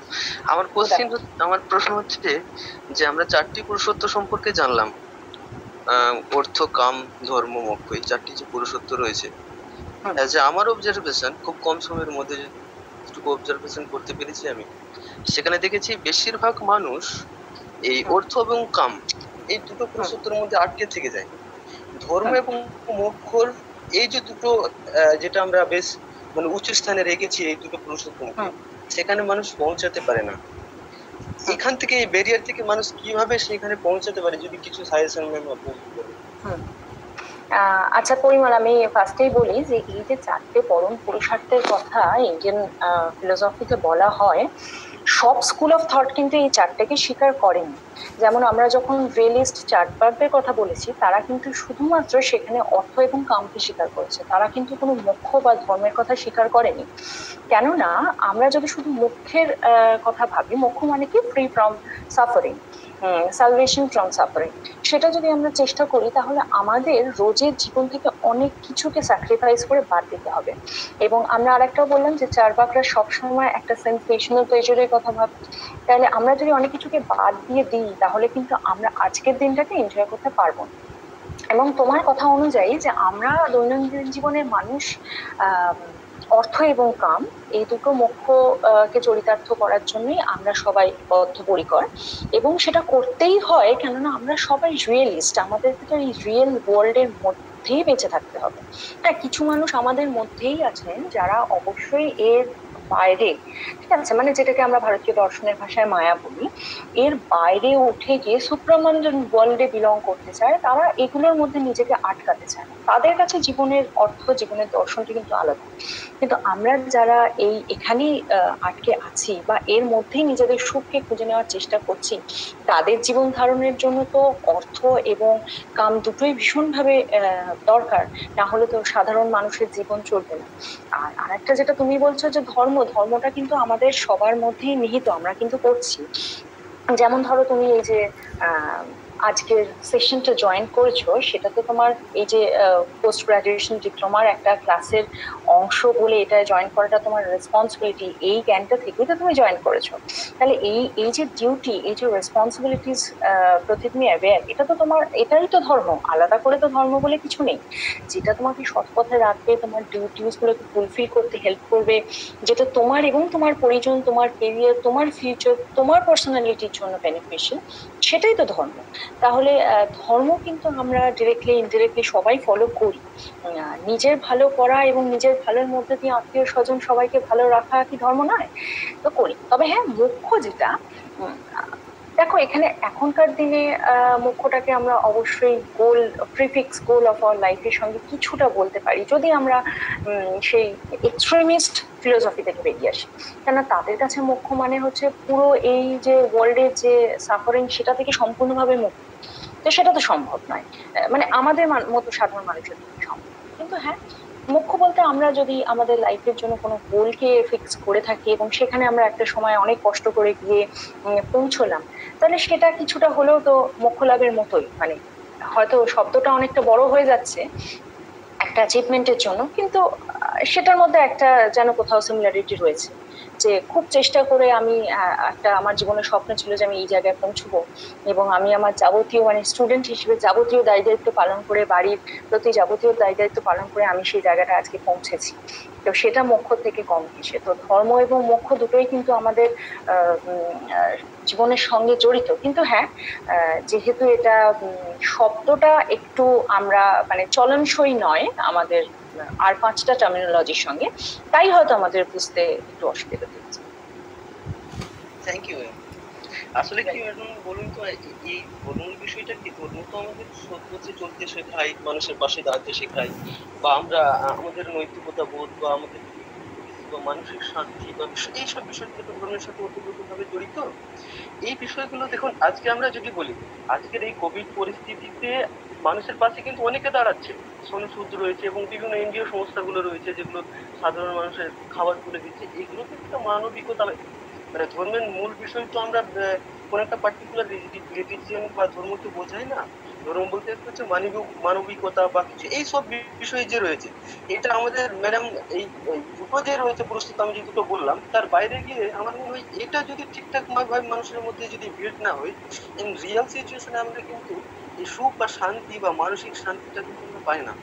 এই দুটোর ঊর্ধ্বে কিন্তু এই মানসিক শান্তি বা পিস পেতে হলে আমাদের অবশ্যই এই মানে এই রিলিজিয়ন বা ধর্ম, এখন যেটা বলবে যে ধর্ম আমাদের সত্যি পথে চলতে শেখায় বা কিছু, বা নিজে ভালো থাকা, পরিজনকে ভালো রাখা, চারপাশের পরিবেশকে শান্ত রাখা বা কিছু, এইসব যে বিষয়, এটা কিন্তু আমাদের ম্যাডাম অনেক বড় লেসন শেখায় সেই ধর্ম বা রিলিজিয়ন থেকে, বা সেই ওখান থেকেই আমরা পাই এই বিষয়গুলো। এই জন্যই আমি এই প্রশ্নটা বললাম। হ্যাঁ, অবশ্যই আমাদের সেটা এই মনে রাখতে হবে যে আমাদের দিকে কেন মানুষ ফোকাস রাখছে না। মানুষ আজকে দিন দিন স্বার্থ করছে, মানুষ অন্যের কাছে নিজে ভাবে যে আমি যদি একটু হেল্প পেতাম, যখন কোনো একটা প্রবলেমে পড়ি আমরা সবাই হেল্প চাই সবাই, কিন্তু এই মানসিকতাটা কেন থাকে না যে আজকে আমার পাশে যদি কেউ একজন আমার সামনে হাত বাড়ায় তাকে আমার উচিত তাকে সমভাবে সাহায্য করা। এই মানসিকতাটা আসছে না মানুষের মধ্যে, মানে কিছু পার্সেন্ট রয়েছে, ম্যাক্সিমাম মানুষই সেটা করতে পারে না বা আসতে পারে না, এর মধ্যেই জড়িয়ে থেকে যায়, অর্থ কামের মধ্যে জড়িয়ে থেকে যায় এই বিষয়গুলো। এটাই ছিল ম্যাডাম আমার কোয়ারি, তার কিছুই না। দেখো পরিমল, আসলে ওই যে একটা কথা যে ভালো খারাপ তো দুটোই থাকবে। সব মানুষ যেমন জেনারেস হয়ে উঠবে না আর স্বার্থ ত্যাগ করবে না, তেমনি কিছু মানুষ কিন্তু করবে। এবং তার জন্য আমরা দেখছি যে বহু মানুষ তাদের হয়তো আর্থিক সহায় সম্বল প্রচুর কিছু নেই, কিন্তু তারা রান্না করে কোভিড পেশেন্টদের বাড়িতে পৌঁছে দিচ্ছেন, অক্সিজেনের ব্যবস্থা করছেন। রাস্তার যে কুকুর বেড়াল এই সময় আমরা দেখতে পাচ্ছি যে অনেক খেতে পাচ্ছে না, খুবই খারাপ অবস্থা, তাদেরকে খেতে দিচ্ছে, তাদের ট্রিটমেন্টের ব্যবস্থা করছে। তো আমাদের সোসাইটির মধ্যে কিন্তু থাকবে, মানে কন্ট্রাস্ট কিন্তু থাকতেই হবে। সেটা যদি না থাকে তাহলে তো জীবনের ভালো মন্দ, এথিক্স, মরালিটি এগুলো তো থাকবে না। ইভেন তুমি যদি মরালিটির প্রসঙ্গ বলো, মন্দ আছে বলেই তুমি কিন্তু ভালোটাকে সিলেক্ট করছো, কাজেই থাকবে। এবং আমাদের এটাও মনে রাখতে হবে যে আমাদের পরিস্থিতিটা কিন্তু খুব একটা সোজা নয়। মানে এখনকার দিনের সমাজে আর 5টা মানুষের সঙ্গে তাল মিলিয়ে চলা, নানান রকম সমস্যার মুখোমুখি হওয়া, সেটার সঙ্গে স্ট্রাগল করতে করতে আমরা জর্জরিত। সেরকম পরিস্থিতিতেও কিন্তু সব মানুষ তো বিপথে যাচ্ছে না, ম্যাক্সিমাম মানুষই তো এটার সঙ্গে তাল মিলিয়ে চলে তার মধ্যেই একটু ভালো করার চেষ্টা করছে এবং তাদের দায় দায়িত্বগুলোকে পালন করছে। তাহলে সে তো অবশ্যই নিজের ধর্ম পালন করছে, তার পাশাপাশি সে অর্থ, কাম, মোক্ষ, হয়তো ভালো থাকা, 5জনকে ভালো রাখাটাই হয়তো তার জীবনের লক্ষ্য। তাহলে এই 4টি পুরুষার্থই কিন্তু কম বেশি সব মানুষের মধ্যে থাকে। কিছু মানুষ অবশ্যই থাকেন যারা নেগেটিভিটিটার আশ্রয় নেয় এবং নৈতিকতাকে সম্পূর্ণভাবে বিসর্জন দিয়ে খারাপ করেন। তাহলে তারাও অবশ্যই, আমি তো বলবো না যে তারা অবশ্যই এর শেষে গিয়ে প্রচন্ড সুখ করেন, সেটা নয়। সবসময় যে কোনো গুড উইল পাওয়ার বা ধরো ভালো কাজ, এর তো একটা সুফল অবশ্যই আছে। অ্যাটলিস্ট সেলফ স্যাটিসফ্যাকশনটা তো আছে। একটা সময় আমরা যখন নিজেকে জাজ করবো, সেলফ ইভ্যালুয়েশন করবো, সেখানে যদি আমরা দেখি যে পুরোটাই নেগেটিভিটিতে ভরা, তাহলে আমাদের সেলফ ইমেজটা নিজেদের কাছে কেমন হবে? আমরা আমাদের ছেলে মেয়েদেরকে কি শেখাবো, স্টুডেন্টদের কি শেখাবো? তো কাজেই নেগেটিভিটি থাকলেও আমার মনে হয় যে ভালোটা আছে বলেই কিন্তু জগৎটা এগিয়ে চলছে। Thank you. পরিমল, যদি সত্যগুণের কথা বলো, সত্যগুণ আমাদের আছে না, রজগুণ, তমগুণ। সত্য, রজগুণ, তম, যাদের মধ্যে তমটা বেশি তারা হয়তো নিজের ব্যক্তিগত সুখ বা ভোগটার দিকে বেশি যাবে। আর যারা সত্যগুণের অধিকারী তারা, তুমি যেটা বলছো যে তারা হয়তো অনেক বেশি অপরের দিকে হাত বাড়াবে, সাহায্যের হাত বাড়িয়ে দেবে, এবং তারা হয়তো সত্যগুণ বা খুব সাত্বিক সব দিক থেকে। এবং মাঝখানে যারা রয়েছে রাজসিক, তারা ভোগ করে জীবনকে, মেটেরিয়ালিস্টিক ওয়ার্ল্ডের দিকে তাদের মনটা বেশি থাকে, রাজসিক। এখন আমি তো ফিলোসফি কিছু জানি না। না স্যার, একদম ঠিক স্যার, একমত। ম্যামের সাথে স্যারের সাথে একমত। যদি ম্যাডাম যদি একটু ফিলোসফিক্যাল পয়েন্টে এই রজ, সত্য এবং তম এটাকে একটু বলে দেয় তাহলে আমার মনে হয় খুব ভালো, আমরা একটু শিখতে পারবো। স্যার, এটা কিন্তু আপনি একদমই ঠিক বলেছেন। মানে সত্যগুণটা অবশ্যই হচ্ছে যে কিছু মানুষ যারা ধরুন এই যে ওয়ার্ল্ডের যে অ্যাটাচমেন্ট, মানে যেটাকে আমরা যদি ইন্ডিয়ান ফিলোসফির কথায় বলি, মায়া শব্দটা বলে আমাদের বুঝতে সুবিধা হয়, সেগুলো থেকে একটু বিচ্ছিন্ন। তো আপনার বোধহয় মনে আছে আমাদের ব্যাচে একটি ছেলে কিন্তু ছিল যে ভীষণভাবে পরোপকারী, এবং আমার নামটা এই মুহূর্তে তার মনে পড়ছে না, এবং সে বোধহয় মিশনের স্টুডেন্ট ছিল। তো তার লাইফস্টাইলটা কিন্তু আমাদের সঙ্গে কোথাও মেলে না। মানে আমরা যেটাকে জীবনে সব থেকে গুরুত্ব দিই, স্বাভাবিকভাবেই সাধারণ মানুষের কাছে স্বস্বার্থটাই আসুক, কিন্তু তাদের সেই মানুষটা কিন্তু একদম অন্যরকম। মানে তার কাছে কিন্তু অন্যের সেবা, অন্যকে ভালো রাখা, অন্যের জন্য চিন্তা ভাবনা করা, সেটা আগে, নিজের থেকে আগে। তাহলে আমরা যারা সবাই নিজেকে ভীষণ ভালোবাসি, তার থেকে আগে বেরিয়ে গিয়ে অন্যের জন্য ভাবা, এটা তো একটা বিরাট কোয়ালিটি না? এটা সবার মধ্যে থাকে। তাহলে অবশ্যই সত্যগুণের অধিকারী যারা, তাদের মধ্যে কিন্তু এই বিষয়টা থাকে। তমগুণ যাদের মধ্যে থাকে সেটা, তারা কিন্তু অবশ্যই ভোগী, যেরকম স্যার বললেন, মেন্টালিটি হয়, সরি, রজগুণ যাদের মধ্যে থাকে তারা এই জগতের মধ্যেই থাকে না। এমন নয় যে তারা খুব নেগেটিভিটির তে ইনফ্লুয়েন্স, তা নয়, কিন্তু তারা অবশ্যই তারা মানে ভোগও করেন, মঙ্গল কর্মেও থাকেন, আবার যেটা আমরা বলি ম্যানিপুলেশন কোয়ালিটি, সেটাও কিন্তু তার মধ্যে থাকে। আর ফাইনালি যেটা আমরা তমগুণ বলি, সেটা তো তম বলতে তো একটা অন্ধকারাচ্ছন্ন ডার্ক সিচুয়েশনকে বোঝানো হয়। স্বাভাবিকভাবেই তাদের মধ্যে যে কোয়ালিটিসটা থাকে সেটা কিন্তু অনেকটাই নেগেটিভ। সেখানে কিন্তু আমরা ভীষণভাবে আত্মকেন্দ্রিকতা ছাড়া আর কিছু খুঁজে পাই না। কিন্তু এমনও দেখা যায় যে বেশ কিছু মানুষ আছেন যারা জীবনের মধ্যে একটা জীবনে কিন্তু বিভিন্ন গুণের পরিচয় দিয়েছেন এবং পরিবর্তন ঘটিয়েছেন। যেমন আমরা অশোককে দেখেছি, বা রাজা অশোক, বা যেমন আমরা বাল্মীকিকে দেখেছি। তাহলে তাদের ব্যাপারটাকে আমরা কি করে আলোচনা করব? কেননা তারা নিজেদের যে চিন্তার ধারা সেটার মধ্যে পরিবর্তন করেছেন, ফিলোসফির মধ্যে চেঞ্জ এনেছেন, যেটা আমরা এখন বলি যে ফিলোসফিক্যাল কাউন্সিলিং এর একটা পার্ট, যেখানে আমরা এরর কানেকশন করতে পারি, correction of error regarding thinking and reconstruction of philosophy of our life. যে আমরা যেভাবে জীবনটাকে ভেবে আসছিলাম সেটার পরিবর্তন, এবং এই এই যে নতুন করে জীবনকে দেখা বা উপলব্ধি, এটা কিন্তু অনেক সময় বিশেষ বিশেষ ঘটনার পরিপ্রেক্ষিতে হয়। কিছুদিন আগে 2019-এও যে মানুষরা এই অনলাইন টিচিং লার্নিং এর ব্যাপারটাকে ভীষণ মজা করে তুড়ি মেরে উড়িয়ে দিতেন, আজ তারাও কিন্তু অনলাইনে মিটিং কল করে নিজেদের ক্লাস কন্ডাক্ট করছে।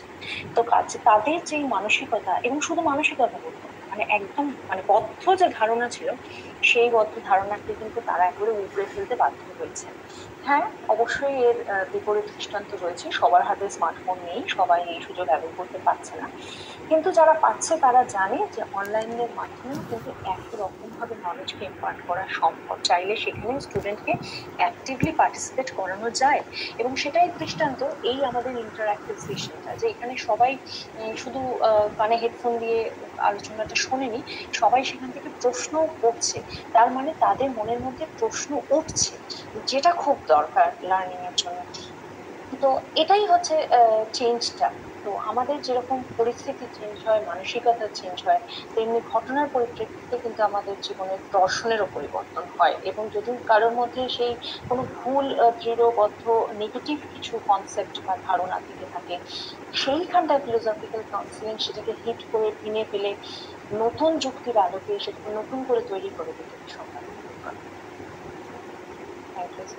Thank you madam. আসলে তোমার এই কথাগুলো থেকে সুন্দর চিন্তাগুলো আসছে তো মাথায়। তোমার বোধহয় মনে আছে আমরা কিছু কিছু ওই নিউরো হরমোনাল বা কিছু কিছু ব্রেন ওয়েভস নিয়ে কথা বলতাম ক্লাসে। এই যারা ধরো তামসিক গুণ হয়, যাদের মধ্যে এই অসুর প্রকৃতি, সবকিছু ধ্বংস করে দেবো, সবকিছু মানে অ্যাগ্রেশন অনেক বেশি থাকে তাদের মধ্যে, সেগুলোকে আমরা যেমন ভীষণ ভাবে এক্সপ্লেন করি গামা ওয়েভ দিয়ে, বা কখনো বলি যে তাদের মধ্যে সেরোটোনিন চার্জ হচ্ছে, বা এই জাতীয় খুব তারা খুব মানে একটু নেগেটিভিটিতে বেশি ভুগছে, অ্যাগ্রেশন ভায়োলেন্স তাদের মধ্যে বেশি।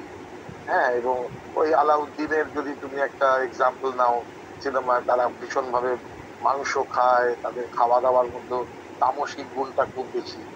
ইফ ইট ইজ তো মানে আমি এটা পারবো না বলেই তোমার সাহায্য নিচ্ছি, যে তাহলে রজগুণ তো না হয় বুঝলাম এদের কাছাকাছি থাকে, কিন্তু সাত্বিক যে মানুষগুলো হয়, এই সাত্বিক মানুষগুলোর তাহলে ব্রেন ওয়েভস বা নিউরোকেমিক্যাল ব্যালেন্সটা কোন দিকে যেতে পারে, মানে তারা কোন ধরনের ট্রিগারিং বা কোন ধরনের শারীরিক ব্যালেন্স বা কি ধরনের কেমিক্যাল তাদেরকে এত শান্ত রাখতে সাহায্য করে, এত সবসময় হাসি মুখ। তুমি যার কথা বললে সে সবাইকে মনে আছে তোমার, সিট ছেড়ে দিয়ে নিজে দাঁড়িয়ে থাকতো ক্লাসে যখন সিট লক করতো। ওর যদি খাবার থাকতো, একজনের খাবার থাকতো, ও খাবারটা হয়তো রাস্তার একটা কুকুর খেতে পারছে না দেখলে তাকে খাইয়ে দিত, সারা রাত নিজে না খেয়ে থাকতো। মানে এরকম একটা পাগলা ছেলেকে আমরা আমাদের ক্লাসে পেয়েছি, যে সারা জীবন সে অপরের সেবা করে গেছে, শুধু মানুষ না প্রাণীদের, মানে অসহায় কোনো প্রাণীকে আশ্রয় দিয়েছে, খাবার দিয়েছে। এই মানুষগুলোর ভেতরে তাহলে কোন ধরনের নিউরোকেমিক্যাল বা কোন ধরনের ব্রেন ওয়েভস বা কি ধরনের ফিজিক্যাল চেঞ্জেস থাকে, এই গ্রুপে বোধহয় অনেকেই বায়োলজি আছে। যদি দীপান্বিতা বা কেউ এই ব্যাপারে একটু হেল্প করো, আর ম্যাডাম যদি তার ফিলোসফিক্যাল ডাইমেনশনটা আমাদের বলে, তাহলে দুটোর মধ্যে খুব সুন্দর আমাদের আলোচনাটা জমে উঠেছে, খুব সুন্দর একটা কানেকশন তৈরি হবে। তো দীপান্বিতা বা যারা বায়োলজির আছে একটু আমাকে হেল্প করতে পারবে এই বিষয়ে, যেখানে কিভাবে আমরা এক্সপ্লেন করবো, যে তম রজ তো না এক্সপ্লেন করা যাবে ব্রেন ওয়েভস আর নিউরোকেমিক্যাল, কিন্তু সাত্বিক মানুষদেরকে তাহলে কি ধরনের ওয়েভস, তাদের তাহলে ব্রেনে কি ওয়েভস চলে, তাদের তাহলে কি নিউরোকেমিক্যাল কি চলে। বায়োলজিস্ট কেউ একজন একটু আনমিউট করো, একটু পার্টিসিপেট করো, তারপর ম্যাডাম যদি একটু ফিলোসফিক্যাল অ্যাঙ্গেলটা বলে। কে আছো বায়োলজিস্ট একটু বলো, দীপান্বিতাকে তো মনে আছে, আর কে আছে বায়োলজি, কেউ একজন আনমিউট করো বায়োলজি ব্যাকগ্রাউন্ড থেকে যারা এসছো এখানে, বায়োসায়েন্সের এক্সপ্লেনেশনটা দাও।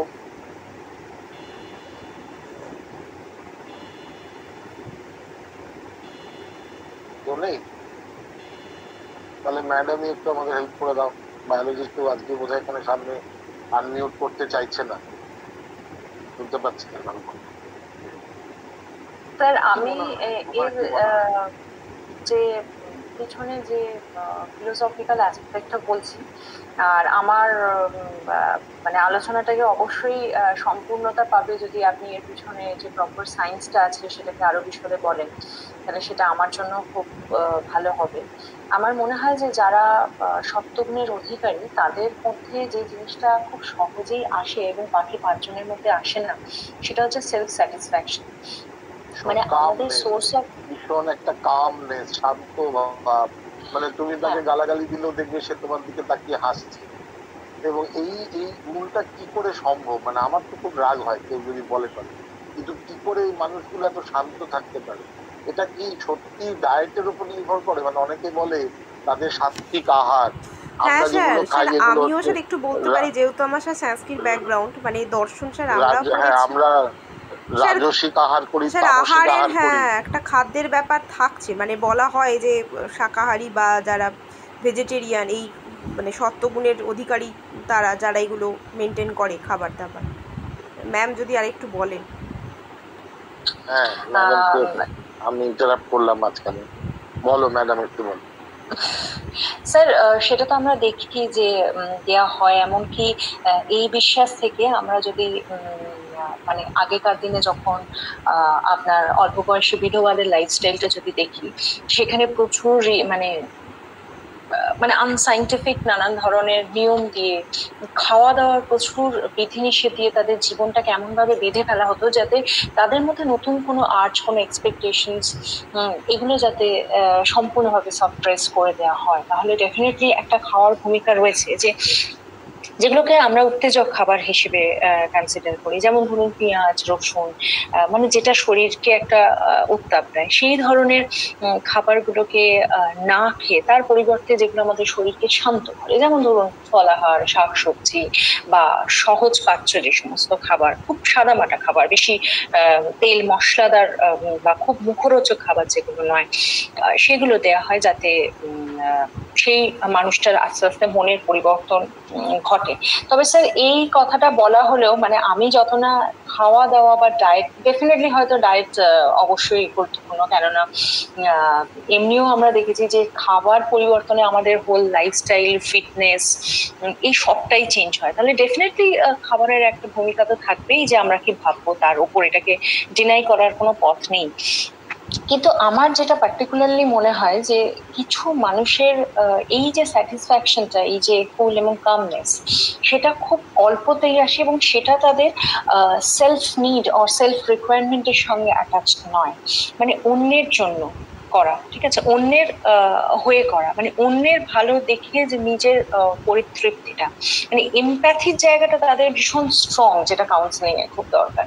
তো এই জায়গা থেকে আমার মনে হয় যে তারা ওই শান্তিটা পায়। মানে জেনারেল মানুষেরা আমরা কি করি, আমাকে কেউ কিছু বলছে, আমি আমার খারাপ লাগলো, আমি সেটার প্রতিবাদ করে কিছু বললাম, আমি কিছু পেলাম তা থেকে আমার ভীষণ ভালো লাগলো, আমার মনে হলো আমি অ্যাচিভ করেছি। কিন্তু সেই মানুষগুলো যাদের মধ্যে সত্যগুণটা রয়েছে, তারা কিন্তু এগুলোর দ্বারা কোনোভাবেই প্রলুব্ধ নয়। তাদের কাছে কিন্তু সবসময় ইম্পর্টেন্ট হচ্ছে অন্যের ভালোটা, এবং সেই অন্যের ভালোতে যদি তারা নিজেদেরকে এঙ্গেজ করতে পারেন, তারা হেতু হিসেবে যদি অন্যের ভালো করতে পারেন, সেইখানেই তাদের ওই আত্মতৃপ্তি, সেলফ স্যাটিসফ্যাকশন, সেলফ এনলাইটেনমেন্ট, যেটা হয়তো তাদের কাছে গোল অফ লাইফ। মানে যেটা হচ্ছিল যে প্রত্যেকের একটা পার্টিকুলার লাইফে কিছু টার্গেট থাকে, কিছু গোল থাকে লাইফে, হয়তো এই সকল মানুষগুলোর জীবনের লক্ষ্যটাই হচ্ছে যে অন্যের ভালো, দশের ভালো। তো সেই ফিলিংসটাই তাদেরকে এই ধরনের অ্যাক্টিভিটিতে এঙ্গেজ করাচ্ছে, মানে অন্যের ভালোর হেতু হিসেবে নিজেকে তুলে ধরা। তো এটাই হয়তো কারণ যে সেই সব মানুষগুলো মানে চূড়ান্ত অসময়ে অন্যের পাশে দাঁড়াচ্ছে, এবং সেটা যে বায়োলজিক্যাল ডেসক্রিপশনটা, সেটা যে হ্যাঁ সোশ্যাল ওয়েলফেয়ার। এবং তোমার বোধহয় মনে আছে আমাদের একটা রিসার্চ ছিল আগে, আমাদের আয়নারই একজন ডাক্তার, ডক্টর ঘোষ ছিলেন, উনি এখানেও লেকচার দিয়েছেন, ডক্টর দেবাশিস ঘোষ। তো ওর সাথে আমার একটা রিসার্চ আমরা একসাথে করেছিলাম। আমরা ব্লাড প্লাজমা নিয়ে তার সেরোটোনিন লেভেল মেজার করে নিউরোটিক লেভেলের সঙ্গে আমরা রিলেট করেছিলাম যে মানুষগুলো তামসিক হয় বা রাজসিক হয়, তাদের সেরোটোনিন হাই হয় কম্পারেটিভলি, তামসিকদের খুব বেশি হয়, রাজসিকদের মডারেট, এবং সেটা can be reflected in blood plasma serotonin level. মানে আমি যেহেতু মেডিকেল সায়েন্স ব্যাকগ্রাউন্ড থেকে পড়াশোনা করেছি ফিজিওলজি, তুমি যেমন প্রেসিডেন্সিতে ফিলোসফি ছিলে, আমার পড়াশোনাটা ফিজিওলজি বলে, আমার খুব কৌতূহল হয় যে ফিজিওলজিক্যালি এটাকে মেজার করা যায় কি। আমি জানি না আজকের এই আলোচনা যদি ভবিষ্যতে কোনোদিন কোনো রিসার্চার শুনে, এবং কোনোদিন মেডিকেল সায়েন্সে যদি এই রিসার্চটা হয় যে যারা খুব সাত্ত্বিক মানুষ, সোশ্যাল ওয়েলফেয়ার ওরিয়েন্টেড, যে কোনো ধর্মের মানুষ হতে পারে, তা সব ধর্মেই তারা আছে, খুব শান্ত, কোনোভাবে রাগ নেই তাদের শরীরে, তারা কখনো কোনো কারোর ক্ষতি করেন না, কথাবার্তা খুব মানে মিষ্টি করে বলেন, খুব শান্ত, খাওয়া দাওয়া হয়তো খুব রেস্ট্রিক্টেড সব দিক থেকে, তাদের প্লাজমাতে যদি কখনো মেজার করে দেখা যায়, এটা আমার একটা স্পেকুলেশন, আমি অ্যাজাম্পশন বলতে পারি, যে তাদের ডোপামিন বা এন্ডরফিন লেভেলটা বোধহয় খুব হাই, সেই জন্য they are so satisfied in their life, whatever they have got, they are always satisfied. তাদের কোনোদিন জীবনে না পাওয়া বলে কিছু নেই, কিছুই হয়তো তাদের জীবনে নেই, দেখবে অত্যন্ত সাধারণ মানুষ, কিছুই তাদের জীবনে নেই, but they are so happy. এবং আমি তো আমার হ্যাপিয়েস্ট মানুষকে দেখেছিলাম আমাদের পুরনো, যখন ছোটবেলায় যে বাড়িতে থাকতাম, সেই বাড়ির নিচে একজন রিক্সাওয়ালা, সে রাত্রে যেরকম গান গেয়ে গিয়ে ঘুমাতো, সে ছিল happiest person in my life. তখন আমি সেন্ট জেভিয়ার্সে পড়তাম এবং আমাদের লিখতে দেওয়া হয়েছিল, এটা একটা ওয়ান অফ দ্য জার্নালিং আমাদের ফাদাররা দিয়েছিলেন পড়তে, যে happiest man in your life, তুমি যাকে দেখেছো তার সম্বন্ধে লেখো। তো আমি ওই রিক্সাওয়ালার কথা লিখেছিলাম, এন্ড ফাদার ডিসুজা তখন ভীষণ খুশি হয়েছিলেন, বলছেন ইয়েস ইউ আর রাইট। কারণ ওই মানুষটা যদি ব্লাড প্লাজমা নিয়ে আমি দেখতে পারতাম, হয়তো দেখতাম তার ডোপামিন বা endorphin level is so high, এবং তার ব্রেনে হয়তো তার বেশিরভাগ ওয়েভটাই আলফা এবং থিটার মধ্যে সীমাবদ্ধ। যদি এই রিসার্চ কোনোদিন কেউ করে, হয়তো এই লিঙ্কটা পাওয়া যেতে পারবে। এটাই বোধহয় মানুষকে শান্ত রাখে। আমি যেই রেগে যাব, আমার কিন্তু বিটা আসবে, আমার কিন্তু গামা আসবে ব্রেন ওয়েভসে। আবার ধরো আমি যখন শান্ত হব, তখন থিটার দিকে যাবে আস্তে আস্তে ওয়েভ, অন্তত আলফার উপর তো উঠবেই না। তাহলে বা কেমিক্যাল যদি আমি স্টাডি করি, তখন সেরোটোনিন লো হবে, ডোপামিন হাই হবে, মেলাটোনিন হাই হবে, এন্ডরফিন বেশি বেরোবে, যেগুলোকে আমরা বলি হ্যাপি হরমোন। আমি সবসময় খুব আনন্দে থাকবো, হাসি মুখে থাকবো, হাজার খোঁচালেও আমি রাখবো না। এবং এটা বোধহয় একটা খুব ভালো এক্সাম্পল, যে আমরা যদি এইভাবে কখনো সাইন্টিফিক্যালি অ্যানালাইজ করার সুযোগ পাই। এবং আমি যেটা বারবার তোমাদের বোঝাবার চেষ্টা করেছি, যে এক্লেকটিক কাউন্সেলিং, এই যে হোলিস্টিক অ্যাপ্রোচ, যেখানে একটা সাবজেক্ট দিয়ে বিচার করা নয়, সমস্ত সাবজেক্টকে পরস্পর হাত ধরাধরি করে অ্যানালাইজ করা আমাদের কোনো একটা কন্ডিশনকে। এবং সেখানে ধরো ফিলোসফিক্যাল ডাইমেনশন, আজকে যেমন তুমি বললে আমরা অনেক কিছু শিখতে পারলাম, তেমনি তার সাথে যদি মেডিকেল সায়েন্স জয়েন করা যায়, তার সাথে যদি সাইকোলজি, ক্লিনিক্যাল সাইকোলজি যদি তার সাথে জয়েন করে, তাহলে হয়তো আমরা সোশ্যাল অ্যাঙ্গেলটাও যদি দেখা যায়, তাহলে হয়তো আমরা দেখতে পারবো, যেরকম তো আমাদের পরিবারে আমরা অনেক মানুষকে দেখেছি, যে একজন হয়তো বাবা মায়ের মধ্যেই, যে বাবা মার মধ্যে একজন হয়তো, আমি আমার ব্যক্তিগত এক্সাম্পল দিতে কোনো বাধা নেই, আর কেউ তো নেই, বাবাও নেই মাও নেই।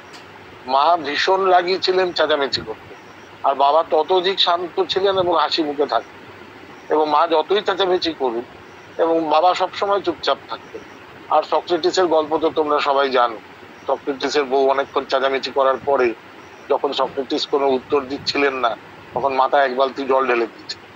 আর সক্রেটিসের সেই বিখ্যাত উক্তি, after thunder comes the rain, বোধহয় এইটা বোধহয় বিশাল একটা অ্যানেকডোট আমাদের জীবনের। কাজে এরকম সক্রেটিসের মতো ঠান্ডা মাথার ফিলোসফার আমরা তো হতে পারবো না, তাহলে আমরা তো রিয়াক্ট করে ফেলি। কিন্তু এই যে মানুষগুলো, তাদের স্টেট অফ বডি কি হয় এক্স্যাক্টলি, তাদের শরীরে, তাদের রক্তে প্লাজমা, তাদের ব্রেন ওয়েভস, তাদের নিউরোকেমিক্যাল ব্যালেন্স কি হয়, কোনোদিন যদি মেডিকেল সায়েন্স রিসার্চ করে এটা বার করতে পারে, তাহলে আমরা এই মানুষগুলোকে অনেক বেশি বুঝতে পারবো। আজকে যারা হয়তো এই ইয়াসের পরে ক্ষতিগ্রস্ত মানুষদের পাশে দাঁড়িয়ে আছে, যারা কোভিড ক্ষতিগ্রস্ত মানুষদের পাশে দাঁড়িয়ে আছে, দিন রাত তাদের সেবা করছে, এই মানুষগুলোর শরীরের যে গঠন, কেমিক্যাল বা ব্রেন ওয়েভস কখনোই আমাদের সাথে ম্যাচ করে না।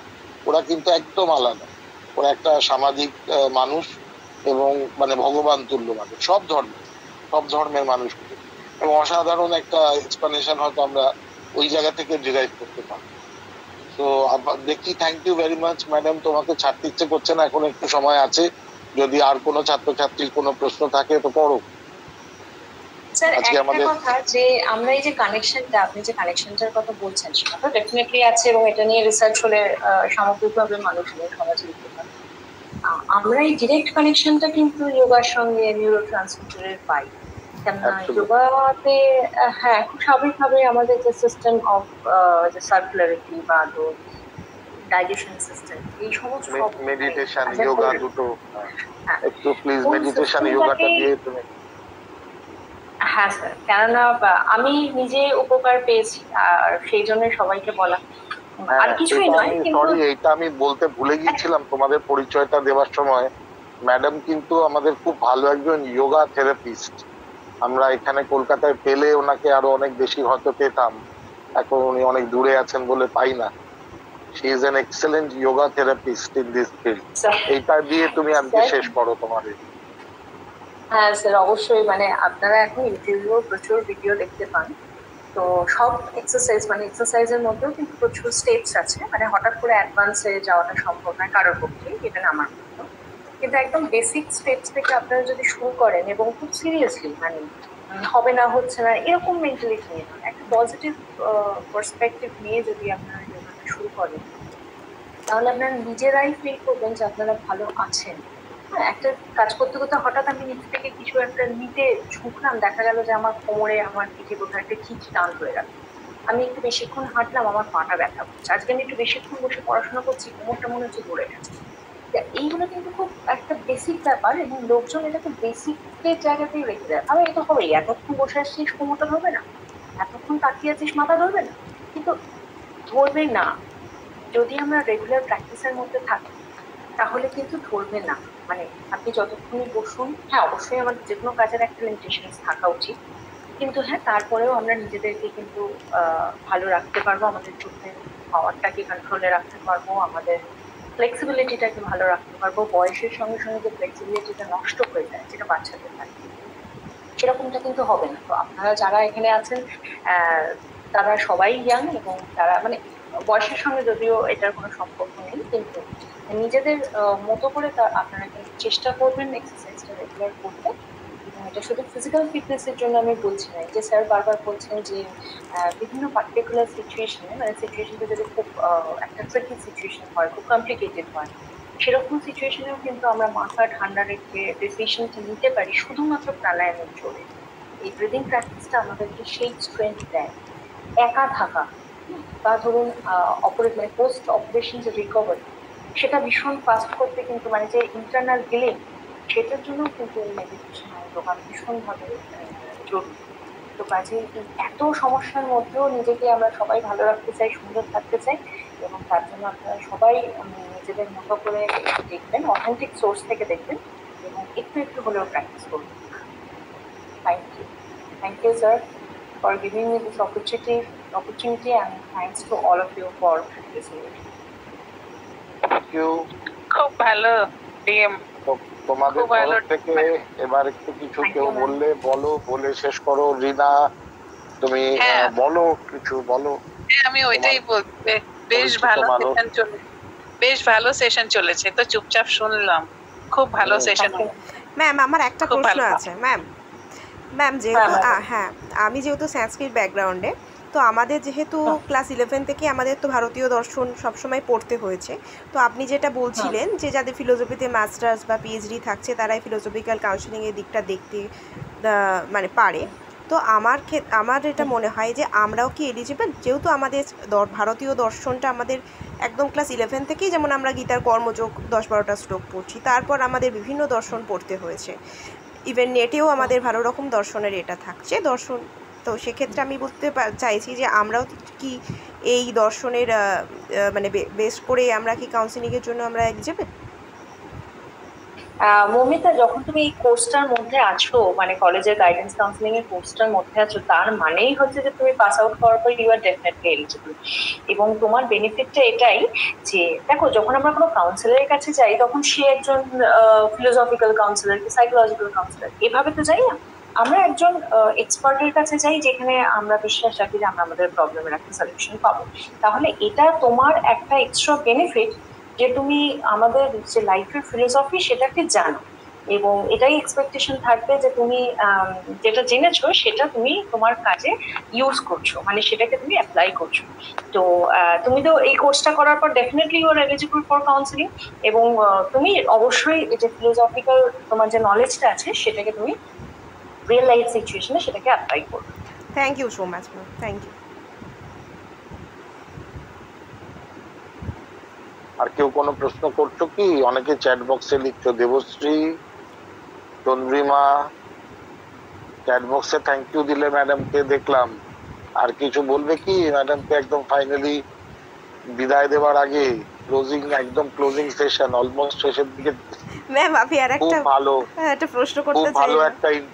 খুব ভালো একটা ইন্টারঅ্যাক্টিভ সেশন হলো আমাদের। ম্যাম এই যে চার বাকটা বলছে যে যাবজ্জীবন সুখক জীবে ঋণঙ্কিতা ঘৃতং করিবে, তো এবার যে ঋণ করে যে ঘি খাবো, তো এটা তো একটা আলাদা চাপের ব্যাপার হয়ে যাবে। মানে আমি যদি বলতে চাই যে ভালো থাকছি, ঠিক আছে আমার ভালো থাকার জন্য যেটা করছি, কিন্তু আমি আবার বেশি ভালো থাকার জন্য আবার ঋণ করে যে অপরের কাছ থেকে ঘি খাচ্ছি, তো সেটা আবার একটা আলাদা একটা চাপের ব্যাপার, টেনশনের ব্যাপার। তো এই বিষয়টাকে কি করে আপনি ব্যাখ্যা করবেন? হ্যাঁ মৌমিতা, এখানে আমরা দুটো জিনিস করি।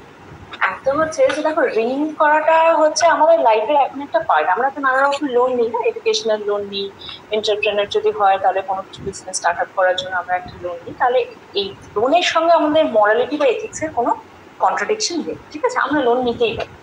তো আজকে ভালো থাকার জন্য আমি হয়তো তোমার থেকে চেয়ে একটু ঘি খেয়েছি, তো অনেক কিছু তাতে আমার টেস্টও ভালো লেগেছে, আমার বেশ তৃপ্তি হয়েছে, এবং তারপর আমি দেখবো একটা ভালো ঘুম দিচ্ছি। তো এটা আমার আজকের জন্য খুব ভালো। আর চারবাকদের মধ্যে যদি তুমি মানো, তাহলে ওনারা আজকের এই মুহূর্তটাতে ভালো থাকার উপর গুরুত্ব দিচ্ছে। আমি তোমার কাছ থেকে ঘি খাওয়ার অপরচুনিটিটা মিস করলাম না, খেয়ে নিলাম, খুব ভালো খাওয়া হলো, ঘুমিয়ে বেশ নিজের মধ্যে আমি একটা আনন্দ উপভোগ করছি। কিন্তু তার পাশাপাশি আমাকে চারবার এথিক্সটা মনে রাখতে হবে যে আমি কিন্তু তোমার কাছ থেকে যে ঋণটা আজকে নিলাম সেটা আমি তোমাকে ফেরত দেবো, তবেই কিন্তু আজকের সুখটা চরিতার্থ হবে। আদারওয়াইজ কি হবে, আমি আমার মরাল থেকে সরে গেলাম। তাহলে আমি যখন চারবাক সুখবাদকে নিয়ে আলোচনা করবো, চারবাক হেডেনিজমে ইম্পর্টেন্ট দেবো, ঠিক একই রকম ভাবে আমাকে কিন্তু চারবাক এথিক্সটাও মাথায় রাখতে হবে। তাই আমি আজকে তোমার কাছ থেকে কিছু একটা ঋণ নিয়েছি ঠিকই, কোনো লোন নিয়েছি গাড়ি কেনার জন্য ঠিক, কিন্তু আমাকে অন টাইম সেটা কিন্তু ফেরত দিতে হবে। তাহলে আমার কাছে গাড়িটাও থাকবে, গাড়ি চড়াও হবে, এবং আমি আমার লাইফটাকে আনন্দও করতে পারবো। মানে দুটো জিনিস সাইমultaneously আমাকে করতে হবে। আমি যদি ঋণ নিই আমার আজকের বেনিফিটের জন্য, তাহলে ডেফিনেটলি আমি সেটা অন টাইম ব্যাক করবো, তাহলে আমি খুশিও থাকবো এবং সব অপরচুনিটি অ্যাভেল করতে পারবো। খুব ভালো লাগলো, থ্যাংক ইউ। Thank you. আর হ্যালো স্যার। স্যার বলো, স্যার পরিমল আমার বলো। কোনো প্রশ্ন নেই, আমার একটা বিষয় বলার, যে ক্লাস বা আজকের সেশনটা এতটাই ভালো লাগছে, যদি একটু এক্সটেন্ড হতো তাহলে মনে হচ্ছে আর মানে আলোচনা শেষ হচ্ছে না, এবং আস্তে আস্তে আস্তে বিষয়টা এতটা ইন্টারেস্টিং হয়েছে, এতটা প্র্যাকটিক্যালি বিষয়গুলো আমরা বুঝতে পারছি। এইরকম সেশন যদি আমরা এই কোর্সের শেষে যদি মাঝে মাঝে কোনো সময় কোনো হ্যাঁ, আয়না আছে তো, কৃতজ্ঞ থাকবো। হ্যাঁ, আমাদের ম্যামকে আমরা আয়না আবার বলে একটা এক্সপেক্ট প্ল্যাটফর্ম করছি। আছে। হ্যাঁ ম্যাডাম আমাদের আয়নার একজন তো আছেনই। হ্যাঁ, আমরা মাঝে মাঝে দেখা হবে, ফেসবুকে হোক, কোনো এরকম আবার প্ল্যাটফর্ম তৈরি করে হোক, আয়নাতে কথা হবে, দেখা হবে, নিশ্চয়ই আমরা তো আছি। আমরা স্যার কেউ ফাইনালি কোথাও একটা যাতে- সত্যি কথা, ফিলোসফিটিকে আলাদা করে পড়েছিলাম, সাইকোলজিটা আলাদা করে পড়েছি, আবার আপনার কাছে কাউন্সিলিংটা আলাদা করে শিখেছি। কিন্তু এই আজকের সেশনে এই যে তিনটে জিনিসের মধ্যে একটা কানেকশন তৈরি করা, সেটার জন্য যে পড়াশোনাটা, সেটা আমার কাছে একটা প্রাপ্তি। মানে ক্লাস জয়েন করা, স্টুডেন্টদের সঙ্গে ইন্টারাকশন, অনেকদিন পর আপনাকে একই প্ল্যাটফর্মে পাওয়া, এগুলো তো প্রাপ্তি বটে। কিন্তু এই যে রিভিশন, কিছু জিনিস ভুলে গিয়েছিলাম, কিছু জিনিস মনে ছিল কিন্তু কখনো কানেক্ট করিনি, কিন্তু এই যে প্রত্যেকটার মধ্যে একটা হোলিস্টিক কানেকশন, এইটা নিজে থেকে তৈরি করে বেশ নিজের ভালো লাগছে। Thank you, এটা আমার madam. কাছে একটা additional game. Thank you. Sucharita লিখছো, তোমার কাছে আমরা সবাই কৃতজ্ঞ। আমাদের জীবনে সব থেকে বড় পুরস্কার সুচরিতা দিয়েছে আমাদের, জানো দেবলীনা। সুচরিতা আচ্ছা। এখন COVID-19 পজিটিভ হয়ে হসপিটালাইজ। ও হসপিটালের বেডে শুয়ে শুয়ে আমাদের সেশন শুনছে এবং সকালেও আমাদের ক্লাস করেছে। এটা আমার অপরচুনিটি স্যার, প্লিজ থ্যাংক এটা ইউ। আমাদের কাছে তোমার দেওয়া সব থেকে বড় উপহার, যে তুমি অসুস্থ অবস্থাতেও আমাদের ক্লাস করছো। এর থেকে বড় উপহার আমার অন্তত জীবনে আজ অব্দি আমি পাই। সুচরিতাকে অনেক ধন্যবাদ, আমি তো উজাড় করে পাচ্ছি, আমি তো উজাড় করে পাচ্ছি। তুমি তাড়াতাড়ি সুস্থ হয়ে যাও, সুস্থ হয়ে বাড়ি ফিরে থ্যাংক ইউ এসো। মমতা। হ্যাঁ, অবশ্যই সুচরিতা, তোমার জন্য অনেক শুভ কামনা রইল যে তুমি তাড়াতাড়ি সুস্থ হয়ে ভীষণ ওঠো। বড় মোটিভেশন। Thank you ma'am. মানে রোগ আমাদের Thank you. এই ইচ্ছাগুলোকে হারাতে পারে না, আমরা যদি পড়াশোনার মধ্যে ডুবে যেতে পারি। অসাধারণ, অসাধারণ। Thank you. আজকের মতো সেশন এখানেই শেষ করি। দেবলীনা, অনেক ধন্যবাদ তোমাকে, হ্যাঁ, তুমি thank অনেক you, sir. ব্যস্ততার Thank মধ্যে you so সময় much. দিলে। Thanks to all. Thanks to all of you. Sucharita সেরে ওঠো, সুস্থ হয়ে ওঠো তাড়াতাড়ি। Thank you sir, thank you my friends. Okay, আবার দেখা হবে কলেজে সবার সাথে।